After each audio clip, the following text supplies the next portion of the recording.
It was pouring rain, and a struggling single dad just wanted to get home. But then he saw her, a little girl, shivering, clutching a stuffed rabbit, and crying alone. He thought he was saving her from the cold. But minutes later, a black car screeched up, and everything changed. She wasn't just a lost little girl, she was the heir to an empire. And his one small act of kindness was about to pull him into a world of money, power, and dangerous family secrets. When the truth about her life starts to unravel, he'll have to choose walk away or fight for the only person who's ever made him feel like a hero again. But why was she alone at that bus stop? And what will he risk when helping her could cost him everything? The steady drumbeat of rain echoed through the empty streets of Willow Creek as Jack Harmon pulled down the heavy metal door of his repair shop. The worn sign above read, "Harmon's Auto Repair," in faded blue letters, barely visible in the dim glow of the street lamp. His shoulders ached from a long day, bent over engines and transmissions, but bills didn't pay themselves.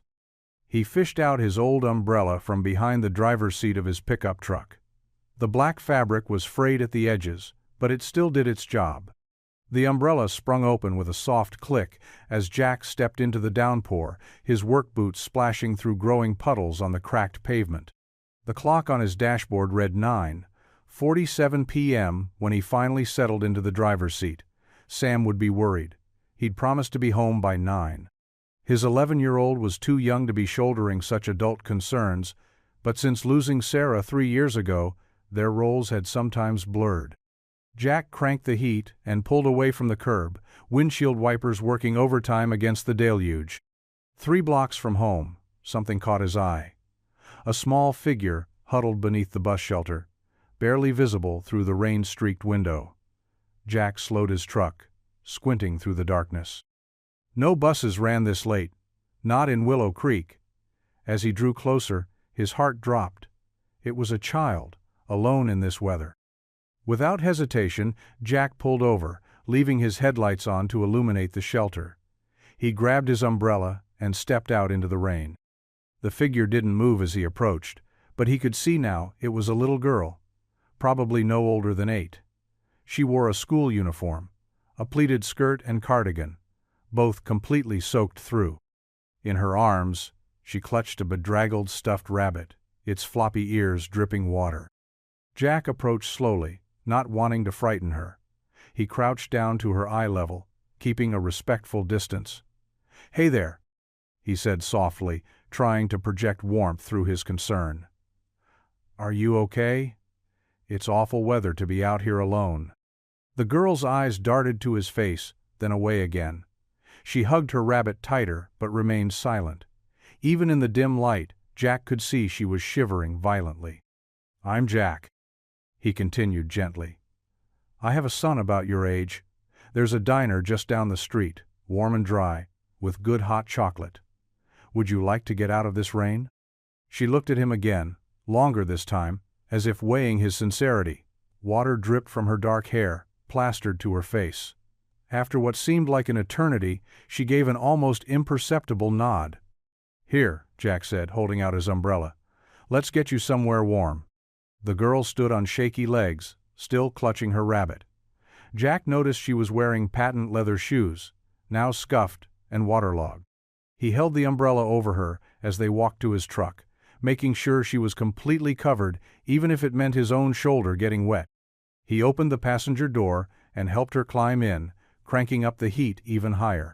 The drive to Joe's Diner took less than 2 minutes, but Jack kept glancing over, worried about how badly she was shivering. The girl stared straight ahead, her small hands never loosening their grip on the stuffed animal. The diner's neon sign cast a warm glow through the rain, the word "open" buzzing in red. Inside, the fluorescent lights were almost too bright after the darkness outside. Sally, the night waitress, looked up from wiping down the counter, her eyebrows rising at the sight of them. "Booth or counter?" Jack asked softly. The girl pointed to a booth by the window, as far from the counter as possible. Jack nodded and followed her lead. She slid into the vinyl seat, leaving small puddles where she sat. Her uniform was expensive, Jack noticed. The kind you'd see at private schools, not the public school Sam attended. The rabbit she held was also clearly well made, though currently worse for wear. Sally approached with menus, but Jack waved them away. "Hot chocolate and a grilled cheese sandwich, please." He glanced at the girl. "Does that sound good?" Another tiny nod. "Coming right up," Sally said, her usual chattiness subdued by the unusual situation. They sat in silence for a few moments, watching the rain streak down the diner windows. The girl's shivering had started to subside in the warm air, but she looked so small and lost that Jack's heart ached. "I'm going to need to call someone," he said gently, "to help find your family. They must be very worried about you." The girl's fingers tightened on her rabbit, but she didn't respond. "Can you tell me your name?" Jack tried again, keeping his voice soft and steady. A long pause followed, broken only by the quiet clinking of dishes from the kitchen and the patter of rain against glass. Finally, in a whisper so faint he almost missed it, she spoke. "Emily." "Emily," Jack repeated warmly. "That's a beautiful name." Sally returned with the hot chocolate, topped with a generous swirl of whipped cream. She set it down carefully in front of Emily, along with a handful of extra napkins. "The grilled cheese will be ready in a few minutes," Sally said, then retreated tactfully. Emily stared at the hot chocolate, then slowly reached out one hand to wrap around the warm mug, the other still holding her rabbit. A tiny bit of tension seemed to leave her shoulders as the warmth seeped into her cold fingers. "Take small sips," Jack advised. "It's pretty hot." Emily lifted the mug carefully, leaving a perfect whipped cream mustache after her first tentative sip. For just a moment, a ghost of a smile flickered across her face as she wiped it away with a napkin. The rain continued its steady rhythm against the windows, but here in the warm light of the diner, with the promise of hot food and gentle conversation, the storm seemed less threatening. Jack watched as Emily took another sip of hot chocolate, noting how her hands had finally stopped trembling. Whatever had brought her to that bus stop on this rainy night, at least for now, she was safe. Emily wrapped her small hands around the warm mug, taking another careful sip of hot chocolate. The grilled cheese arrived, steam rising from the perfectly toasted bread. Jack noticed how her eyes widened at the sight of food, though she hesitated before reaching for it. "It's okay," he encouraged. "You must be hungry after being out in that rain." She picked up half the sandwich and took a tiny bite. After chewing thoughtfully, she took a bigger one, some of the tension leaving her shoulders. "My nanny was supposed to pick me up," Emily said quietly, her voice barely audible above the patter of rain against the windows. "After ballet class." Jack leaned forward slightly, careful to maintain a respectful distance. "What time was she supposed to meet you?" 6 o'clock. Emily's lower lip trembled. "I waited and waited. She never came." Jack glanced at his watch. Nearly 10:30 p.m. now. His stomach tightened at the thought of this little girl waiting alone for over 4 hours. "Does this happen often?" he asked gently. Emily shrugged, picking at the crust of her sandwich. "Sometimes she forgets, or says she got busy." She hugged her rabbit closer. "But never this late before." "What's your rabbit's name?" Jack asked, trying to keep her comfortable while figuring out what to do next. "Mr. Hopsworth," Emily replied, the ghost of a smile touching her lips. "He's very proper. See his bow tie?" Jack nodded seriously at the sodden velvet bow around the rabbit's neck. "Very distinguished." Sally approached with fresh hot chocolate, giving Jack a meaningful look. He understood. They needed to contact the authorities. "Emily," he said carefully, "I need to make a phone call to some people who can help us find your family. Is that okay?" Fear flickered across her face. Are they going to be mad?"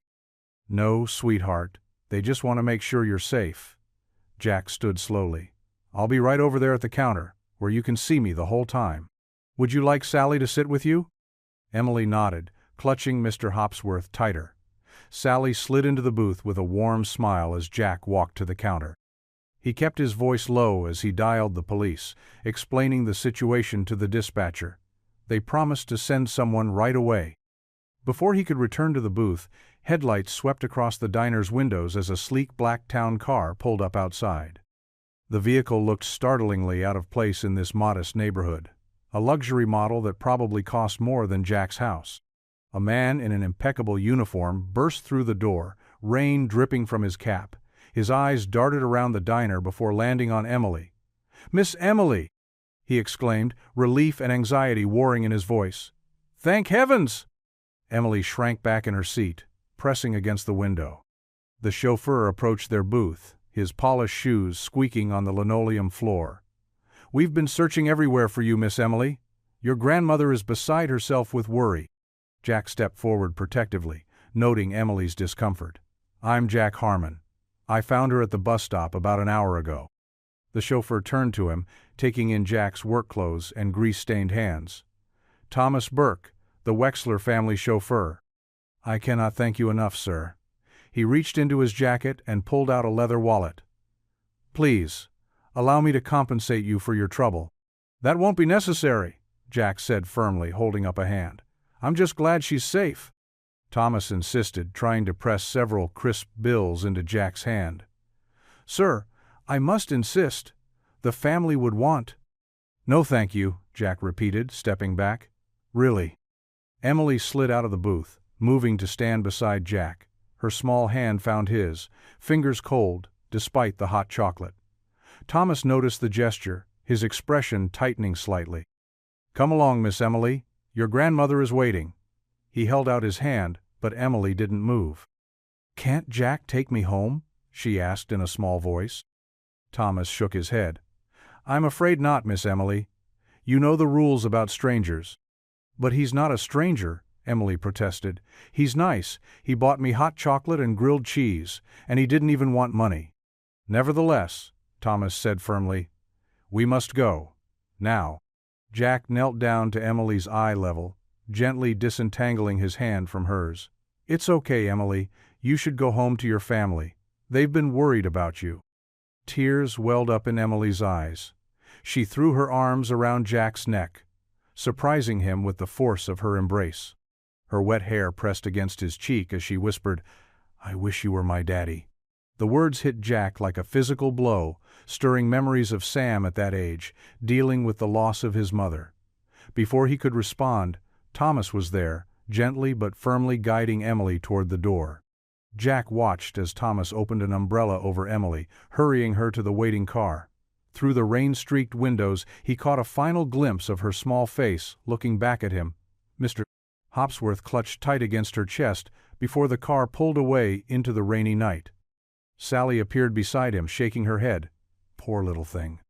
"Yeah," Jack agreed softly, still staring at the place where the car had disappeared. Emily's whispered words echoed in his mind, stirring something protective and painful in his chest. The police arrived 5 minutes later, but there was little to report. The incident was logged, and Jack gave his statement. But it was clear the case was closed. Emily was safely back with her family, whoever they were. Yet as Jack finally drove home through the rain, he couldn't shake the image of Emily's face pressed against that car window, or forget the desperate wish she'd whispered in his ear. He had a feeling this wouldn't be the last time their paths crossed in this small town. Sam was waiting up for him, despite it being well past his bedtime. "Dad, where were you? I was worried." Jack pulled his son into a tight hug, grateful for the simple warmth of family. "Sorry, buddy. Something came up, but I'm home now." Later, lying in bed, Jack stared at the ceiling while rain drummed against the roof. Emily's words kept playing in his mind. "I wish you were my daddy." Such a simple phrase, but heavy with longing and trust that he hadn't earned. He wondered about her home life, about what would make a child that age wish for a stranger to be her father. Finally, Jack rolled over and closed his eyes, pushing away thoughts of lost little girls and expensive black cars. He had his own child to worry about, his own struggles to face. Whatever Emily's story was, it wasn't his to solve. But somewhere in the rain-soaked night, he knew a little girl was holding a damp stuffed rabbit named Mr. Hopsworth, and he hoped she was truly safe and warm. The morning sun filtered through the worn curtains of the Harmon kitchen as Jack flipped another pancake on the griddle. The familiar sizzle and sweet aroma filled their modest home, a Saturday morning ritual he'd maintained since Sarah passed. The kitchen, like the rest of their small house, was dated but clean, with cheerful yellow walls Sarah had painted years ago. Sam slouched into the kitchen, his dark hair sticking up in all directions. At 11 he was already showing signs of the teenager he'd soon become, though sleep still softened his features. He slid onto one of the mismatched chairs at their scratched wooden table, stifling a yawn. "Morning, Dad," Sam mumbled, reaching for the orange juice. "Is it true you rescued someone last night?" Jack raised an eyebrow as he slid 3 golden brown pancakes onto Sam's plate. "Where'd you hear that?" "Mrs. Peterson called this morning while you were in the shower." Sam drowned his pancakes in maple syrup. "She said her daughter works at Jerry's Diner and told her all about it. Said you brought in a lost little girl." Jack sighed, settling into his chair with his own plate. Trust small-town gossip to travel at light speed. "I just helped someone who needed it, Bud. Nothing heroic about it." "Was she really rich?" Sam pressed between bites. "Katie, Mrs. Peterson's daughter," said the chauffeur who picked her up, drove one of those fancy cars like in the movies. Jack thought about Emily's expensive ballet clothes, now that he recalled them properly, and the chauffeur's pristine uniform. But what stuck with him most was the loneliness in her eyes, the way she'd clutched that stuffed rabbit like a lifeline. "Having money doesn't always mean having everything, Sam," Jack said carefully. "She seemed lonely." Sam nodded thoughtfully, understanding in his eyes that sometimes made Jack's heart ache. His son had grown up too fast after Sarah died. Like how Tommy Richards has all the newest video games but nobody to play them with. Something like that. Jack reached over to ruffle Sam's hair. "Now eat up. We've got that carburetor to rebuild in the garage." They spent the morning working side by side in Jack's home garage, a space that had become both workshop and sanctuary. Sam handed tools to his father with practiced ease, asking questions about engine parts and occasionally sharing stories from school. The simple rhythm of their work made Jack almost forget about the previous night's strange encounter. Until the doorbell rang at precisely 2 o'clock. Sam wiped his greasy hands on a rag. "I'll get it." "Hold up!" Jack called, following his son. Years of raising a boy alone had taught him caution about unexpected visitors. Through the front window, they could see a tall man in an expensive suit standing on their worn welcome mat. He held a leather briefcase and wore an expression of polite patience that seemed at odds with their humble neighborhood. Jack opened the door, very aware of his oil-stained work clothes. "Can I help you?" "Mr. Jack Harmon?" The man's voice was crisp and professional. "I represent the Wexler family. Mrs. Margaret Wexler sends her regards and this invitation." He produced an envelope from his briefcase with the careful precision of someone handling something precious. The envelope was thick, cream-colored paper that probably cost more than Jack's weekly grocery bill. A gold wax seal bore an intricate W crest, and his name was written in elegant calligraphy. "Mrs. Wexler would very much appreciate your presence at the estate tomorrow afternoon at 2 o'clock, the man continued. "The matter concerns Miss Emily and last night's incident." Jack accepted the envelope, feeling the weight of the expensive paper. "I'm not sure I understand. All details are included in the invitation." The man interrupted smoothly. "A car will be sent for you, unless you prefer to drive yourself. The address is listed." He gave a small bow. "Good day, Mr. Harmon." They watched as the man walked to a waiting town car, similar to the one from last night, and disappeared down their quiet street. Sam crowded closer, eyes wide. "Dad, what's going on?" Jack turned the envelope over in his hands, studying the seal. The paper alone spoke of wealth he could hardly imagine. "I'm not entirely sure, Bud." "Who's Margaret Wexler?" Sam asked, voicing the question that echoed in Jack's own mind. Jack stared at the envelope, a mix of confusion and wariness settling in his stomach. The events of the past 24 hours felt increasingly surreal. From finding a lost child in the rain to receiving what looked like a royal summons. What exactly had he stepped into? The envelope sat heavy in his hands, its gold crest catching the afternoon light streaming through their front window. Jack's old pickup truck rumbled along Hillcrest Road, each turn taking him deeper into the wealthy side of town he rarely visited. The modest homes he was used to gave way to sprawling estates, hidden behind tall hedges and elaborate gates. His worn flannel shirt and best pair of jeans, though freshly pressed, felt increasingly out of place. The GPS chimed, announcing his arrival. Jack slowed to a stop in front of massive wrought-iron gates adorned with an intricate W that matched the seal from yesterday's invitation. A security guard emerged from a small gatehouse, checked Jack's name against a list, and waved him through with unexpected warmth. The driveway wound through perfectly manicured gardens where fountains sparkled in the afternoon sun. Cherry trees lined the path, their pink blossoms drifting like snow in the gentle breeze. Jack's truck looked almost comically out of place among such refined beauty. The mansion itself took his breath away. 3 stories of pale stone rose before him, with tall windows and graceful columns that reminded him of buildings he'd seen in old movies. Several luxury cars were parked in the circular drive, their polished surfaces gleaming. Jack pulled his truck to a stop, feeling like a dandelion in a bed of roses. Before he could even reach for his door handle, it flew open. "Jack, you came!" Emily burst out of the mansion's grand entrance, her face lit up with pure joy. She wore a pale blue dress that probably cost more than his monthly mortgage, but her smile was what caught his attention, genuine and brilliant, nothing like the tear-stained face he'd first met in the rain. She grabbed his hand with surprising strength for such a small person, practically bouncing with excitement. "Come on, grandmother's waiting to meet you." Jack let himself be led up marble steps and through massive wooden doors carved with intricate patterns. The entrance hall stunned him into silence. A crystal chandelier hung from a ceiling 2 stories high, while a sweeping staircase curved up both sides of the room. His work boots echoed on the marble floor.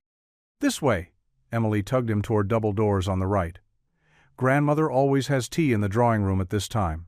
The drawing room matched the grandeur of the entrance hall, but somehow felt warmer. Thick carpets in deep burgundy covered the floor, and floor-to-ceiling bookshelves lined 2 walls. A fire crackled in a marble fireplace despite the mild spring day, and comfortable-looking leather chairs were arranged around it. In one of these chairs sat an elderly woman who could only be Margaret Wexler. Her silver hair was perfectly styled, and she wore a tailored navy suit that spoke of quiet wealth. Despite her obvious age, she sat straight-backed and alert, watching them enter with sharp eyes that missed nothing. "Grandmother," Emily bounced over to her. "This is Jack, the man who saved me. He should see our block." Margaret Wexler's stern expression softened slightly as she looked at her granddaughter. "Perhaps introductions first, dear one?" Her voice was rich and cultured, but held genuine warmth when addressing Emily. She turned to Jack, studying him with those penetrating eyes. "Mr. Harmon, thank you for coming. Please, sit." She gestured to the chair opposite her. Jack sank into the leather chair, trying not to feel overwhelmed by his surroundings. "Ma'am, I appreciate the invitation, but I'm not sure why I'm here." "You're here because you showed kindness to my granddaughter when she needed it," Margaret said simply. "And because Emily hasn't stopped talking about you since that night." Emily, who had perched on the arm of her grandmother's chair, beamed at this. "Jack should know about our buildings, grandmother. Can I show him the map?" Margaret's lips curved in a small smile. "If you wish, dear." Emily jumped up and rushed to the far wall, where Jack noticed a large framed map of the downtown area. She waved him over eagerly. As Jack approached, he realized it wasn't just any map. It was a detailed layout of the city's historic district, with certain buildings marked with small gold pins. Emily pointed to them excitedly. "See? This one's the old theater, and this is the bookstore with the cat in the window, and here's the ice cream shop." Her finger traced from pin to pin. "They're all ours. Well, grandmother says they belong to the family trust, but that means they're ours, right?" Jack looked closer at the map, realization dawning. The pins marked nearly every significant building in the downtown area, the entire historic block he'd driven past countless times, admiring the preserved architecture and thriving small businesses. "The Wexler family has been part of this town for 4 generations," Margaret explained from her chair. We believe in preserving its character while ensuring it remains vital and alive." Emily nodded seriously. "Grandmother says we're not just owners, we're keepers." She stumbled slightly over the word, making it sound even more important. "That means we have to take care of everything and everyone." She looked up at Jack with complete trust. "Like you took care of me." Jack felt something catch in his throat at her words. He looked at the map again, at all those golden pins marking places he knew, places where people worked and lived and built their dreams, places that, apparently, this family quietly maintained and protected. Emily tugged at his sleeve, drawing his attention to another pin. "And this one's my favorite. It's the diner where you bought me hot chocolate." She smiled up at him as if sharing a wonderful secret. "Did you know we owned it? Jerry's been running it forever, Grandmother says. She says good people deserve to keep doing what they love." Margaret gestured to a delicate teacup on the small table beside Jack's chair. "Please help yourself. It's Earl Grey. I find it quite soothing during difficult conversations." Jack carefully lifted the fragile china, feeling like his rough mechanic's hands might shatter it. "Thank you, ma'am." "Now then." Margaret settled back in her chair, her own teacup balanced perfectly in her hands. "Tell me about yourself, Mr. Harmon. Emily says you have a son?" "Yes, ma'am. Sam. He's 11. Jack's face softened at the mention of his boy. "He's a good kid. Smart, too. Already knows more about cars than most adults who come into my shop." Emily perked up from where she'd settled on a cushioned window seat. "You fix cars? That's so cool. Can you fix anything?" Jack chuckled. "Well, I try. Been running Harmon's Auto Repair for about 15 years now. It's not much, but it's honest work." "And your wife?" Margaret asked gently, noting how Jack's expression changed. He stared into his teacup for a moment. "Sarah. She passed away 3 years ago. Cancer." The words still caught in his throat, but they didn't strangle him like they used to. "She was a kindergarten teacher. The kids loved her." Margaret's face softened with genuine sympathy. "I'm truly sorry for your loss. I know something of raising a child alone. My Herbert passed when Vanessa was just 12. At the mention of Vanessa, Emily's bright mood dimmed slightly. She hugged her knees to her chest, looking out the window at the gardens. Margaret set her teacup down with a quiet clink. "Which brings me to why I asked you here today, Mr. Harmon." She straightened in her chair, her bearing becoming more businesslike. "My daughter Vanessa, Emily's mother, is frequently occupied with business matters. She travels extensively, managing various aspects of our family's investments." Jack noticed how carefully she chose her words, and how Emily seemed to shrink further into herself. "The incident the other night," Margaret continued, "was not the first time Emily has been left waiting due to miscommunication with her caretakers. We've gone through several nannies this year alone." Her voice carried a note of controlled frustration. "What Emily needs is consistency, someone reliable, trustworthy, and kind." She fixed Jack with those sharp eyes again. "Someone like you, Mr. Harmon." Jack blinked, caught off guard. "Ma'am? I'd like to offer you a position as Emily's driver and personal security." Margaret's tone was matter of fact. "You would ensure she gets to and from school safely, accompany her to her various activities, and generally keep watch over her well-being. The salary would be quite generous. Enough to help with your son's future college expenses, I should think." Jack's mind reeled at the suggestion. He thought of his struggling shop, the mounting bills, the college fund for Sam that held far too little. But something else nagged at him. "What about my garage?" he asked. "I can't just abandon my customers." Margaret nodded approvingly, as if his concern confirmed something for her. "You wouldn't have to. We can arrange the schedule around your shop hours. Perhaps hire additional help there? The salary would more than cover it." From her window seat, Emily watched him with barely contained hope, her fingers fidgeting with the hem of her dress. I don't know what to say," Jack admitted. "It's a generous offer, but—" He thought of Sam, how this could change things for them both. No more choosing between new school clothes and car repairs. No more lying awake at night wondering how he'd manage next month's mortgage. But it wasn't just about the money. He looked at Emily, saw the loneliness in her eyes that matched what he sometimes saw in Sam's.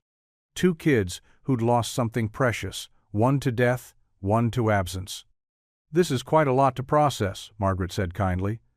"Why don't you take tonight to think it over? Discuss it with your son. We can talk details tomorrow if you're interested." Emily jumped up from her seat. "Please say yes, Jack." She rushed over and threw her arms around him in an impulsive hug. "Please?" she whispered. Jack patted her back awkwardly, overwhelmed by the trust this small person placed in him. "I'll think about it really carefully," he promised. "That's the best I can do right now." Margaret rose gracefully from her chair. "That's all we ask." She pressed a business card into his hand. "Call me tomorrow with your decision, whatever it may be." As Jack walked back to his truck, Emily's whispered, "Please say yes," echoed in his mind, along with the memory of that rainy night when she'd wished he was her daddy. Behind him, the grand house loomed like a question mark against the afternoon sky, while ahead, his old pickup waited like a familiar friend.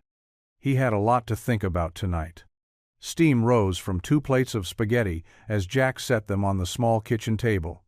Sam was already seated, fork in hand, his homework pushed to the side. "So what did the fancy letter people want?" Sam asked, twirling pasta onto his fork. "Was it about that girl from the bus stop?" Jack settled into his chair, the old wood creaking beneath him. "Yeah, it was. Her name's Emily. She lives with her grandmother in this huge mansion on the hill. You know, the one past Cedar Street?" Sam's eyes widened. "The one that looks like a castle? No way." He leaned forward, elbows on the table, until Jack gave him a gentle reminder tap. "Sorry, but what did they want?" Jack took a deep breath, pushing his meatballs around the plate. "Well, they offered me a job. Emily's grandmother wants me to be her driver and sort of look after her while she's out and about." "Like a bodyguard?" Sam's face lit up. "That's awesome, Dad. Would you get to wear a suit and everything?" Jack couldn't help but smile at his son's enthusiasm. "I suppose I would. But it's a big change, buddy. I'd have to cut back hours at the garage, maybe hire someone to help out there." "But you're always saying we need more help at the garage anyway," Sam pointed out, reaching for his glass of milk. "And Emily seemed nice when you told me about her this morning. How old is she?" 8. Jack watched his son's face carefully. "About 3 years younger than you. She's lonely, I think. Her mom travels a lot for business." Sam's expression grew thoughtful, and Jack saw a flash of understanding cross his young face. They both knew something about loneliness. "You should do it, Dad," Sam said firmly. "We could help her, right? Like how Mrs. Peterson next door helped us after Mom." He trailed off, but Jack understood. The mention of their elderly neighbor who'd brought them casseroles and offered to watch Sam in those first awful months after Sarah's death touched something deep in Jack's heart. He reached across the table and squeezed his son's hand. "You're right, buddy. Mrs. Peterson was there when we needed someone. Maybe this is our chance to do that for someone else." Jack paused, then added, "But it would mean some changes for us too. I might not be at the garage as much, though I'd make sure to be home for dinner." "That's okay," Sam said, brightening. "Maybe I could meet Emily sometime? I could show her my comic books, if she likes those kinds of things." Jack felt a weight lifting from his shoulders. He'd been worried about how Sam would take the news, whether he'd feel threatened by the idea of his dad spending time with another child. But here was his boy, already thinking about sharing his treasures. After dinner, they did the dishes together. Sam washing while Jack dried, their usual routine. The familiar rhythm gave Jack time to think, to turn over the day's events in his mind. The money would help with the garage, he said aloud, more to himself than to Sam. Maybe finally fix that lift in Bay 3, get some new diagnostic equipment. "And my college fund?" Sam asked hopefully, hands deep in soapy water. Jack ruffled his son's hair with his free hand. "Yeah, buddy, that too." The thought of securing Sam's future made the decision feel more right with each passing moment. Later that night, after Sam had gone to bed, Jack sat in his favorite armchair, the one Sarah had reupholstered herself years ago. The house was quiet, except for the gentle ticking of the clock on the mantel and the distant hum of traffic. He closed his eyes, hands clasped together, and did what he always did when facing a big decision. He prayed. "Lord," he whispered, "you know I'm not sure about this. It's a different world up there on that hill, way different from fixing engines and living paycheck to paycheck. But that little girl, she needs someone. And maybe we need this too. Just give me a sign if this is the right path." As if in answer, a car passed by outside, its headlights sweeping across the living room wall. They illuminated Sarah's favorite photo, the three of them at the beach, Sam building a sandcastle, while Jack and Sarah smiled at the camera. He remembered how Sarah had always said that love was about more than blood relations, that family could be found in unexpected places. Jack stood up, his decision made. He knew what he had to do. The next morning, after getting Sam off to school, Jack dialed the number Margaret had given him. It rang twice before her crisp voice answered. "Mrs. Wexler? It's Jack Harmon." He took a deep breath. "About that job offer, I'd like to accept." Jack tugged at his collar as he walked up the sweeping driveway of the Wexler estate. His newly pressed white shirt felt stiff and foreign compared to his usual work clothes. He'd woken up extra early to iron it perfectly, wanting to make a good first impression on his official start day. The morning sun cast long shadows across the manicured lawn, and dew still sparkled on the hedges. Jack checked his watch. 7:15 a.m., exactly on time. He'd barely reached the front steps when the massive oak door flew open. "Jack!" Emily burst out, her backpack bouncing against her shoulders. Her school uniform was pristine, navy blazer, pleated skirt, and polished shoes, but her excitement made her look like any other 8-year-old ready for an adventure. "You came!" "Of course I did." Jack smiled, relaxing a little at her enthusiasm. "Ready for school?" Before Emily could answer, a stern-faced woman in her 50s appeared in the doorway. Her gray hair was pulled back in a tight bun, and she wore a pressed black dress with a white apron. "Mr. Harmon," she said formally, "I'm Mrs. Chen, the housekeeper. Please come in. We need to go over Miss Emily's schedule before you leave." Inside, the foyer gleamed with polished marble. Jack followed Mrs. Chen to a small office off the main hall, while Emily trailed behind them, clutching her rabbit. "Miss Emily's school begins at 8:15 sharp," Mrs. Chen explained, handing Jack a leather-bound planner. "She attends St. Catherine's Academy. On Mondays and Wednesdays, she has ballet at 3:30. Tuesdays are piano lessons at 4:00. Thursdays, she sees her tutor until 5:00. Jack's head spun slightly as he noted each activity. It was more structured than anything Sam had ever done. "What about Fridays?" he asked, noticing the empty slot. "Those are usually free," Mrs. Chen replied, "unless Mrs. Wexler has special events planned." She paused, lowering her voice. "Miss Emily's mother is currently traveling in Europe. She calls on Sundays at 7 p.m. Emily's face fell slightly at the mention of her mother, and she hugged her stuffed rabbit tighter. Jack felt a familiar ache in his chest, the same one he got when Sam tried to hide his sadness about his own mom.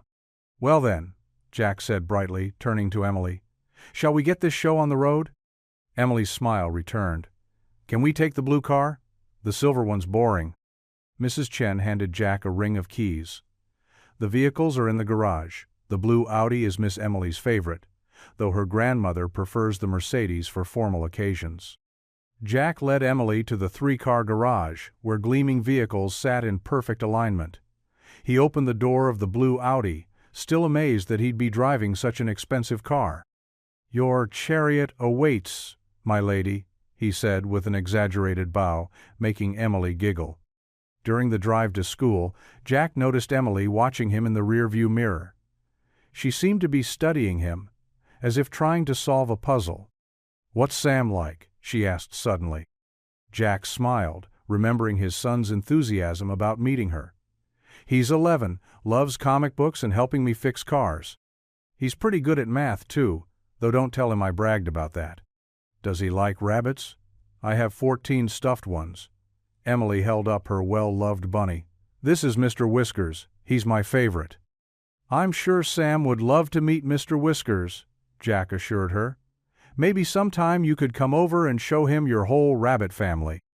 Emily's face lit up at the suggestion, but then clouded slightly. If grandmother says it's okay, she added quietly.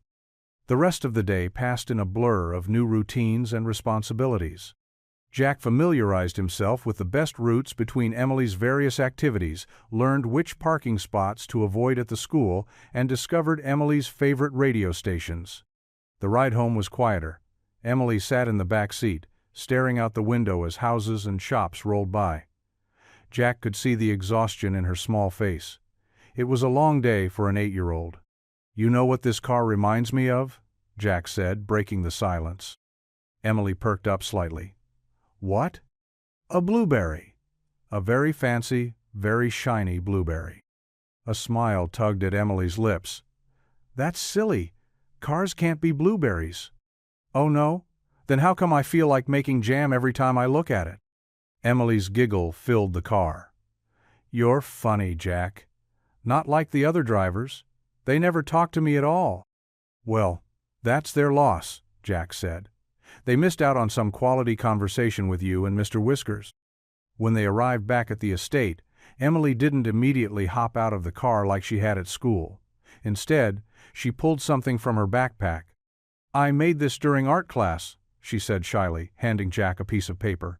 It was a crayon drawing of 3 figures holding hands. The tallest wore what looked like a white shirt and had brown hair. Clearly Jack. Next to him was a boy in a red t-shirt, labeled Sam in careful printing. On the other side was a small girl in a blue dress holding a brown rabbit. Jack felt his throat tighten as he looked at the simple drawing. Above the figures, Emily had written in large letters, "My new friends." Do you think Sam will like it? Emily asked anxiously. We could hang it up somewhere. Maybe in the garage where you work? He'll love it, Jack assured her, carefully folding the drawing and tucking it into his shirt pocket. And I know exactly where to put it, right next to my toolbox where I can see it every day. Emily beamed, then gave him a quick hug before darting out of the car and up the steps where Mrs. Chen waited. Jack watched her go, the drawing a warm weight against his heart, knowing that, somehow, this job was going to be about much more than just driving a car.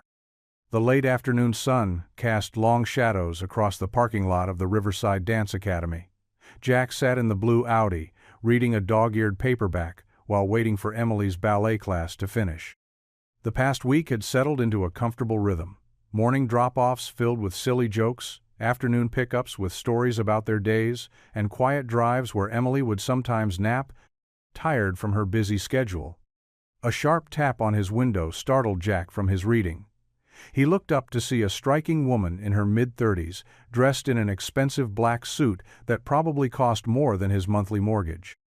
Her dark hair was pulled back severely, highlighting sharp cheekbones and cold eyes that studied him with barely concealed disdain. Jack rolled down the window, already knowing who she must be. Mrs. Wexler? Miss? She corrected icily. Vanessa Wexler. You must be the new driver my mother hired. Jack Harmon, he offered with a polite smile, though she hadn't asked. It's nice to meet you. Emily's told me a lot about... Yes, I'm sure she has. Vanessa cut him off, her perfectly manicured fingers drumming against the car door.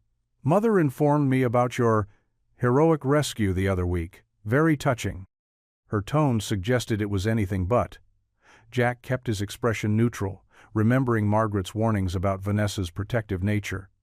Just trying to help, he said simply. Vanessa's eyes swept over him, taking in his plain button-down shirt and worn shoes. Well, I appreciate you playing chauffeur for my daughter, Mr. Harmon. But let's be clear about something. Emily has a tendency to become overly attached to staff members. It's best not to encourage it. Jack felt his jaw tighten but maintained his calm demeanor. I'm just doing my job, Miss Wexler, making sure Emily gets where she needs to be, safely and on time. Of course. Vanessa smiled, though it didn't reach her eyes. "Just don't get too comfortable. Family affairs can be complicated. I wouldn't want you to overstep any boundaries." Before Jack could respond, the studio doors opened and students began streaming out in their leotards and dance shoes. Emily appeared, her face lighting up when she spotted the car, until she saw who was standing beside it. Her steps faltered, and she clutched her dance bag closer. "Mom?" Emily's voice was small, uncertain. "You're back?" "Hello, darling." Vanessa's tone warmed slightly but remained formal. "I thought I'd surprise you." The Milan meetings wrapped up early. Emily shifted from foot to foot, looking between her mother and Jack. Are you taking me home?" No, I have a dinner meeting downtown. I just wanted to check in." Vanessa straightened Emily's ballet bun with quick, efficient movements. "Make sure you're practicing your piano pieces. Your instructor said you've been distracted lately." "I practiced yesterday," Emily mumbled, looking at her feet. "Well, practice more. The winter recital isn't far off." Vanessa checked her watch. "I have to run. We'll talk properly on Sunday during our call." With a sharp nod to Jack and a pat on Emily's shoulder, Vanessa clicked away on her heels toward a waiting town car. Emily watched her go, shoulders slumped, before climbing into the back seat of the Audi. Jack waited until they were on the road before glancing in the rearview mirror. Emily sat quietly, picking at a loose thread on her dance bag. "You okay back there, kiddo?" Emily nodded, then shook her head, then shrugged, a full range of uncertainty in 3 quick movements. "I didn't know Mom was coming back." "Surprises can be tough sometimes," Jack said gently. "She didn't even ask about my new ballet routine," Emily said, her voice wobbling slightly. "Or about school or anything." Jack's heart ached at the hurt in her voice. He thought about Sam, how even on his busiest days, they always found time to talk about what mattered: homework struggles, friend drama, the latest superhero movie. "Mom never talks to me like you do," Emily muttered so quietly Jack almost missed it. He gripped the steering wheel tighter, choosing his next words carefully. The last thing he wanted was to make things harder between Emily and her mother, despite what he thought about Vanessa's parenting style. "Sometimes," he said slowly, "grown-ups get so busy with their own stuff, they forget how to slow down and really listen. It doesn't mean they don't care." Emily considered this, hugging her dance bag like it was one of her stuffed rabbits. "Do you get busy like that?" "Sure do. But you know what helps? Sam reminds me when I'm going too fast. He'll say, 'Dad, you're doing that zombie thing again.' That's what we call it when I'm not paying attention properly." This drew a small giggle from Emily. "Like a brain-eating zombie?" "Exactly. Though in my case, it's more like a coffee-drinking, schedule-checking zombie." Jack made an exaggerated zombie face in the mirror, earning another laugh. "Can I tell you when you're being a zombie?" Emily asked, perking up slightly. "Absolutely. Though I promise to try my best not to turn into one in the first place." The tension in the car eased as they continued their drive, Emily gradually returning to her usual chatty self as she described her ballet routine. But Jack couldn't shake the chill from his encounter with Vanessa. Her warning had been clear. He was just the help, and she was watching. As they pulled up to the Wexler estate, Emily gathered her things but paused before getting out. "Jack?" "Yeah?" "Thanks for listening, even when you're not a zombie." Jack smiled, though his heart felt heavy. "Anytime, kiddo. That's what friends are for." He watched her skip up the steps, greeted by Mrs. Chen's familiar efficiency. The drawing Emily had given him last week was still in his garage at home, carefully tacked above his workbench. Looking at it now, he wondered if Vanessa's warning would mean the end of these easy conversations, these small moments of connection that seemed to mean so much to Emily. But as he put the car in drive, Jack made a quiet decision. He would keep doing his job, not just the driving part, but the listening part too. Because sometimes, he knew, that's what kids needed most. Someone who would simply hear them, zombie-free. Afternoon sunlight streamed through the glass walls of Margaret Wexler's private sunroom, casting warm patterns across the white wicker furniture and potted orchids. Jack stood awkwardly in the doorway, still not quite used to the grandeur of the estate, even after several weeks on the job. "Come in, Jack," Margaret called, gesturing to the chair across from her. "And please relax, this isn't a formal meeting." Jack settled into the cushioned seat, taking in the peaceful space. Unlike the mansion's other rooms with their heavy antiques and oil paintings, the sunroom felt alive and welcoming. Climbing vines framed the windows, and a collection of well-loved gardening tools sat in a corner. "Tea?" Margaret asked, already reaching for the silver pot. "It's Earl Grey, my afternoon weakness." "Thank you, ma'am." Jack accepted the delicate cup, careful not to grip it too tightly. "Margaret, please." She smiled, the stern lines of her face softening. "I think we're past formalities, don't you?" Jack nodded, sipping the tea. They sat in comfortable silence for a moment, listening to birds chirping in the garden outside. Margaret seemed lost in thought, her fingers tracing the rim of her cup. "I saw Vanessa yesterday," she finally said. "She mentioned meeting you at the ballet studio." Jack set his cup down carefully. "Yes, ma'am. Margaret. She seemed concerned about my role here." Margaret sighed, her shoulders dropping slightly. "My daughter has always been protective of what she considers hers. Though sometimes I wonder if she knows what truly matters." She stood, walking to a small side table where family photos sat in silver frames. "This was Vanessa at Emily's age," she said, picking up a photo of a little girl in riding clothes, her smile stiff and formal. "Already so proper, so concerned with appearances. I thought I was doing right by her, the best schools, the finest clothes, every advantage money could buy." She returned to her seat, the photo still in her hands. "But somewhere along the way, I forgot to teach her about the things money can't buy: kindness, empathy, the joy of helping others simply because it's right." Jack thought about his own son, how they sometimes struggled to make ends meet, but always found spare change for the donation jar at the grocery store. How Sam insisted on shoveling their elderly neighbor's walkway every winter, refusing payment with a proud grin. "It's not too late," Jack offered gently. "People can change." Margaret's laugh held no humor. "Perhaps. But I see Emily now, so much like Vanessa was, yet desperate for something different. When she talks about you and Sam, her whole face lights up.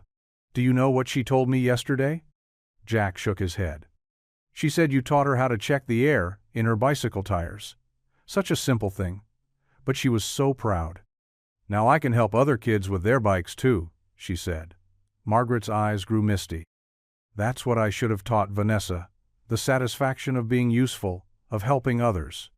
She set the photo aside and leaned forward, her gaze intense. "I see in you, Jack, the steadiness that Emily needs. The grounding influence I failed to provide for her mother.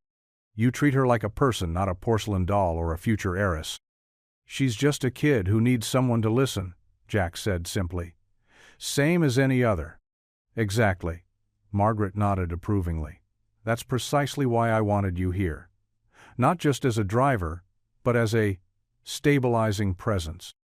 Someone who sees her for who she is, not what she represents." Jack thought about Vanessa's warning about getting too comfortable.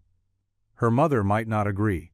"Let me handle Vanessa," Margaret said firmly. "What I need to know is, can I count on you to help protect Emily's happiness, to show her there's more to life than bank accounts and social standings?" Jack didn't hesitate. "I promise. For as long as I'm here, I'll do my best to help Emily grow into the person she wants to be, not just who others expect her to be." Margaret's shoulders relaxed, as if a weight had been lifted. "Thank you, Jack. That's exactly what I needed to hear." Before either could say more, rapid footsteps echoed down the hallway. Emily burst into the sunroom, her school uniform slightly rumpled, and her eyes bright with excitement. "Jack, grandmother, did you hear about the street fair?" She bounced on her toes, barely containing her enthusiasm. "Mrs. Chen said they're having one downtown next weekend, right on our block." Margaret smiled indulgently. "Yes, dear. The Business Association organizes it every year. There's going to be games and food trucks and music." Emily turned to Jack, her eyes pleading. "You'll come, won't you? Please?" Sam can come too. We can all go together." Jack glanced at Margaret, who gave him a subtle nod. "Wouldn't miss it for the world, kiddo." Emily's smile could have lit up the whole sunroom. "Really? Promise?" "Promise." Jack held out his pinky finger, and Emily wrapped hers around it solemnly. "Grandmother, can I show Jack the poster they gave us at school? It has pictures of all the booths." "Of course, dear. I believe Mrs. Chen put it on your desk." Emily grabbed Jack's hand, tugging him up.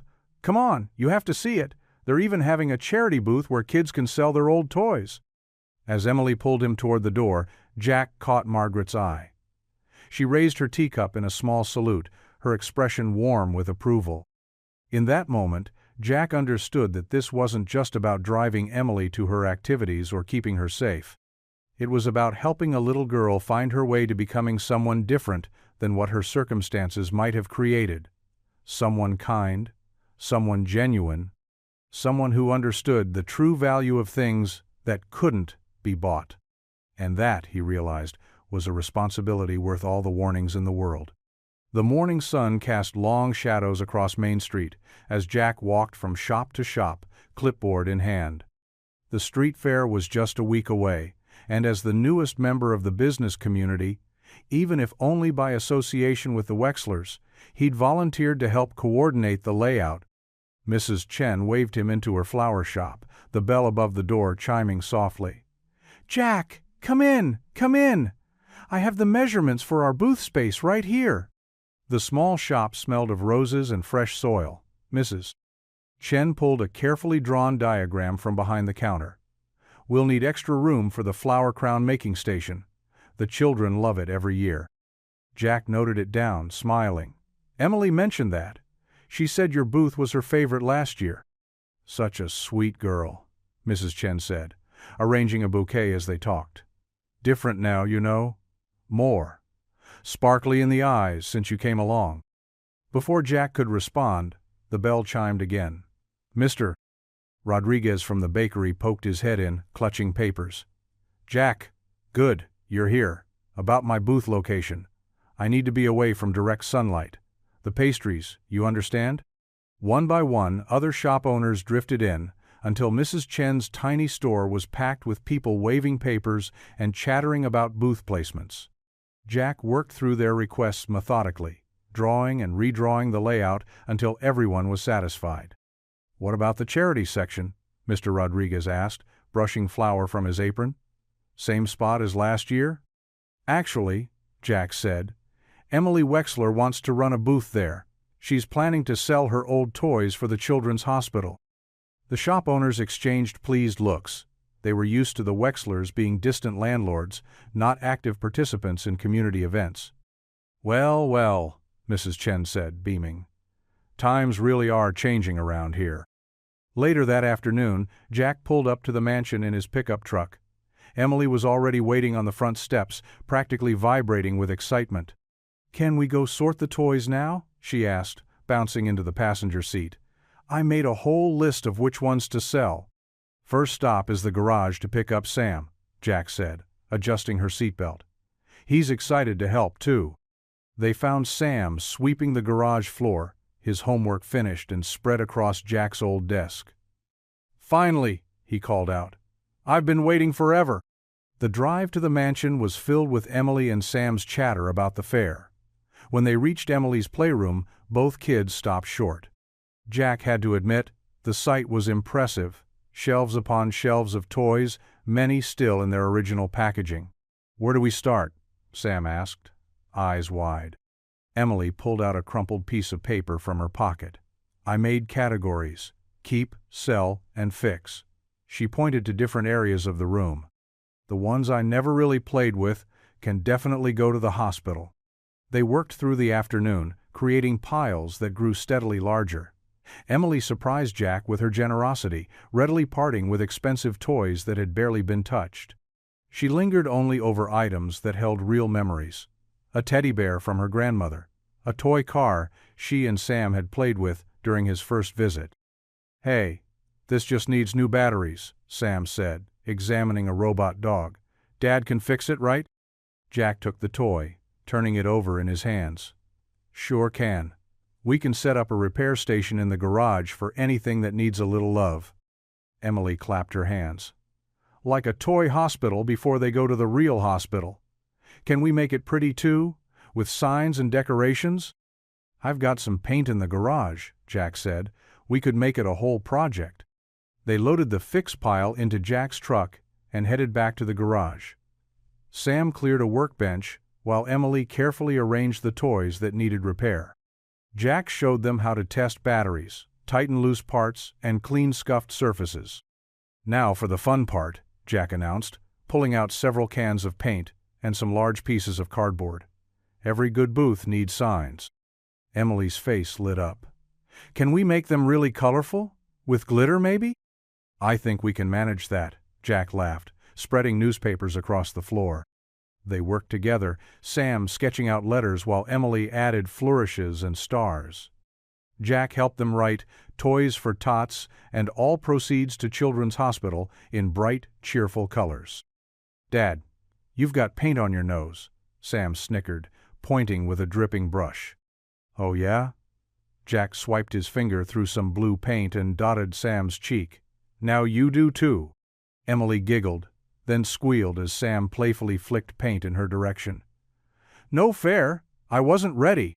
Soon they were all laughing, their clothes spotted with rainbow dots of paint. The signs lay drying on the workbench, cheerful and slightly messy, perfect for a children's charity booth. I think this calls for a celebration, Jack announced, checking his watch. Ice cream at Ruby's? Yes, both kids shouted, scrambling to their feet. They didn't bother changing, proudly wearing their paint-spotted clothes to the ice cream parlor. Ruby raised an eyebrow at their appearance, but smiled as she scooped their orders. Chocolate for Sam, strawberry for Emily, and vanilla for Jack. Looking festive today, she commented, adding extra sprinkles to both kids' cones. They settled into a booth, Emily and Sam on one side, Jack on the other. Emily had ice cream on her chin, a spot of blue paint in her hair, and the biggest smile Jack had seen yet. This was the best day, she declared, licking strawberry ice cream from her fingers. Can we do more tomorrow? Sure thing, kiddo, Jack said, watching as Sam helped her wipe ice cream from her face, the two of them giggling like siblings. We've still got plenty of toys to fix up. And more signs to make, Sam added, showing off his paint-stained hands. Emily nodded enthusiastically, managing to get more ice cream on her nose. We're going to have the best booth at the whole fair. Jack looked at them both, his son and this little girl, who'd somehow worked her way into their hearts, covered in paint and ice cream and pure joy. Sometimes the best moments in life, he thought, were also the messiest.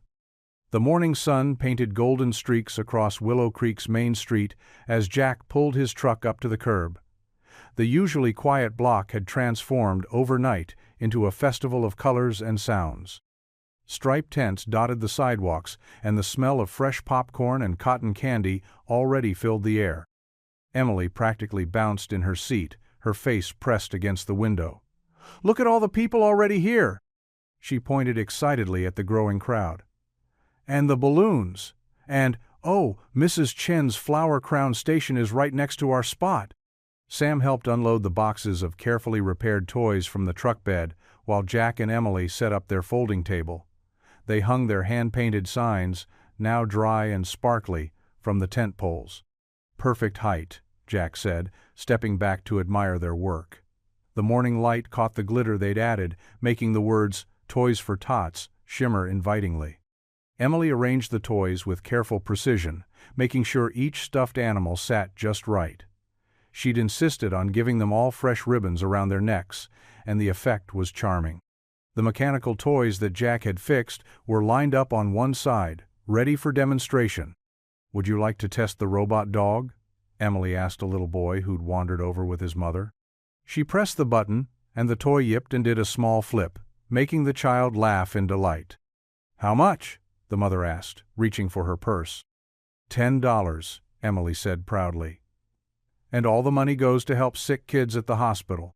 The mother smiled, handing over the money. What a wonderful cause. Word spread quickly about the little girl with the big heart running the charity booth. People stopped by not just to buy toys, but to chat with Emily, who greeted everyone with genuine warmth.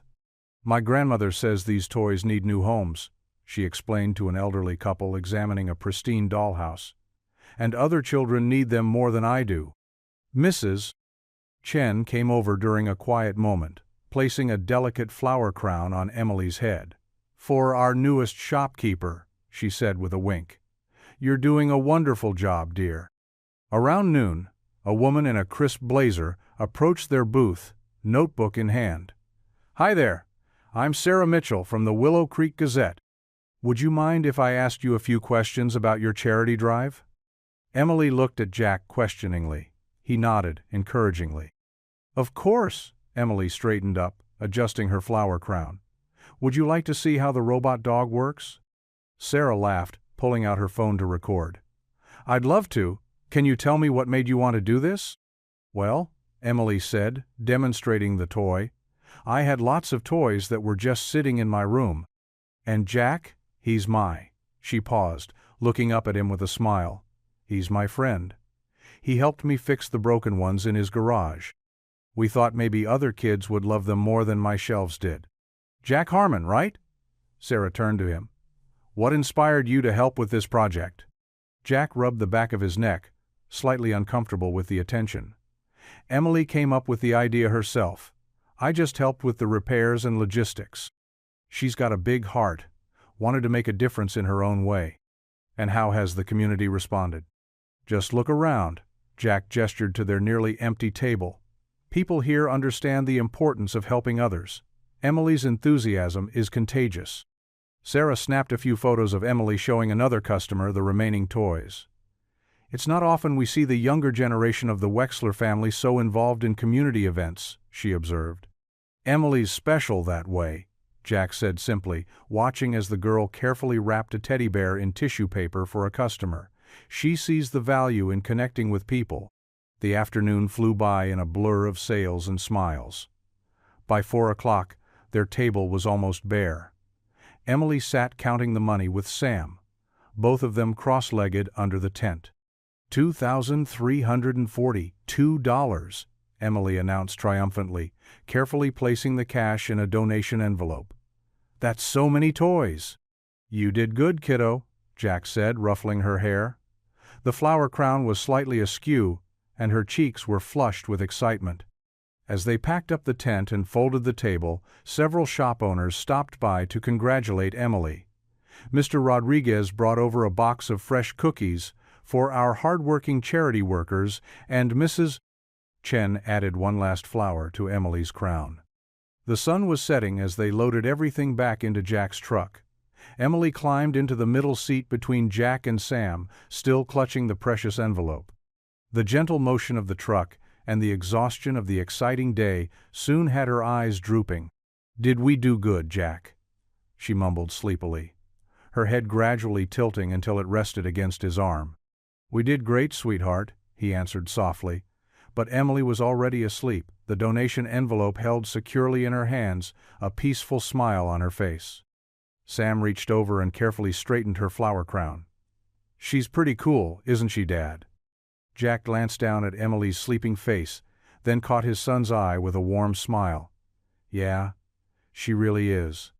The truck rumbled quietly through the darkening streets, carrying its precious cargo home after a day of making dreams come true, not just for the future recipients of the toys, but for a little girl who'd found her own way to make a difference.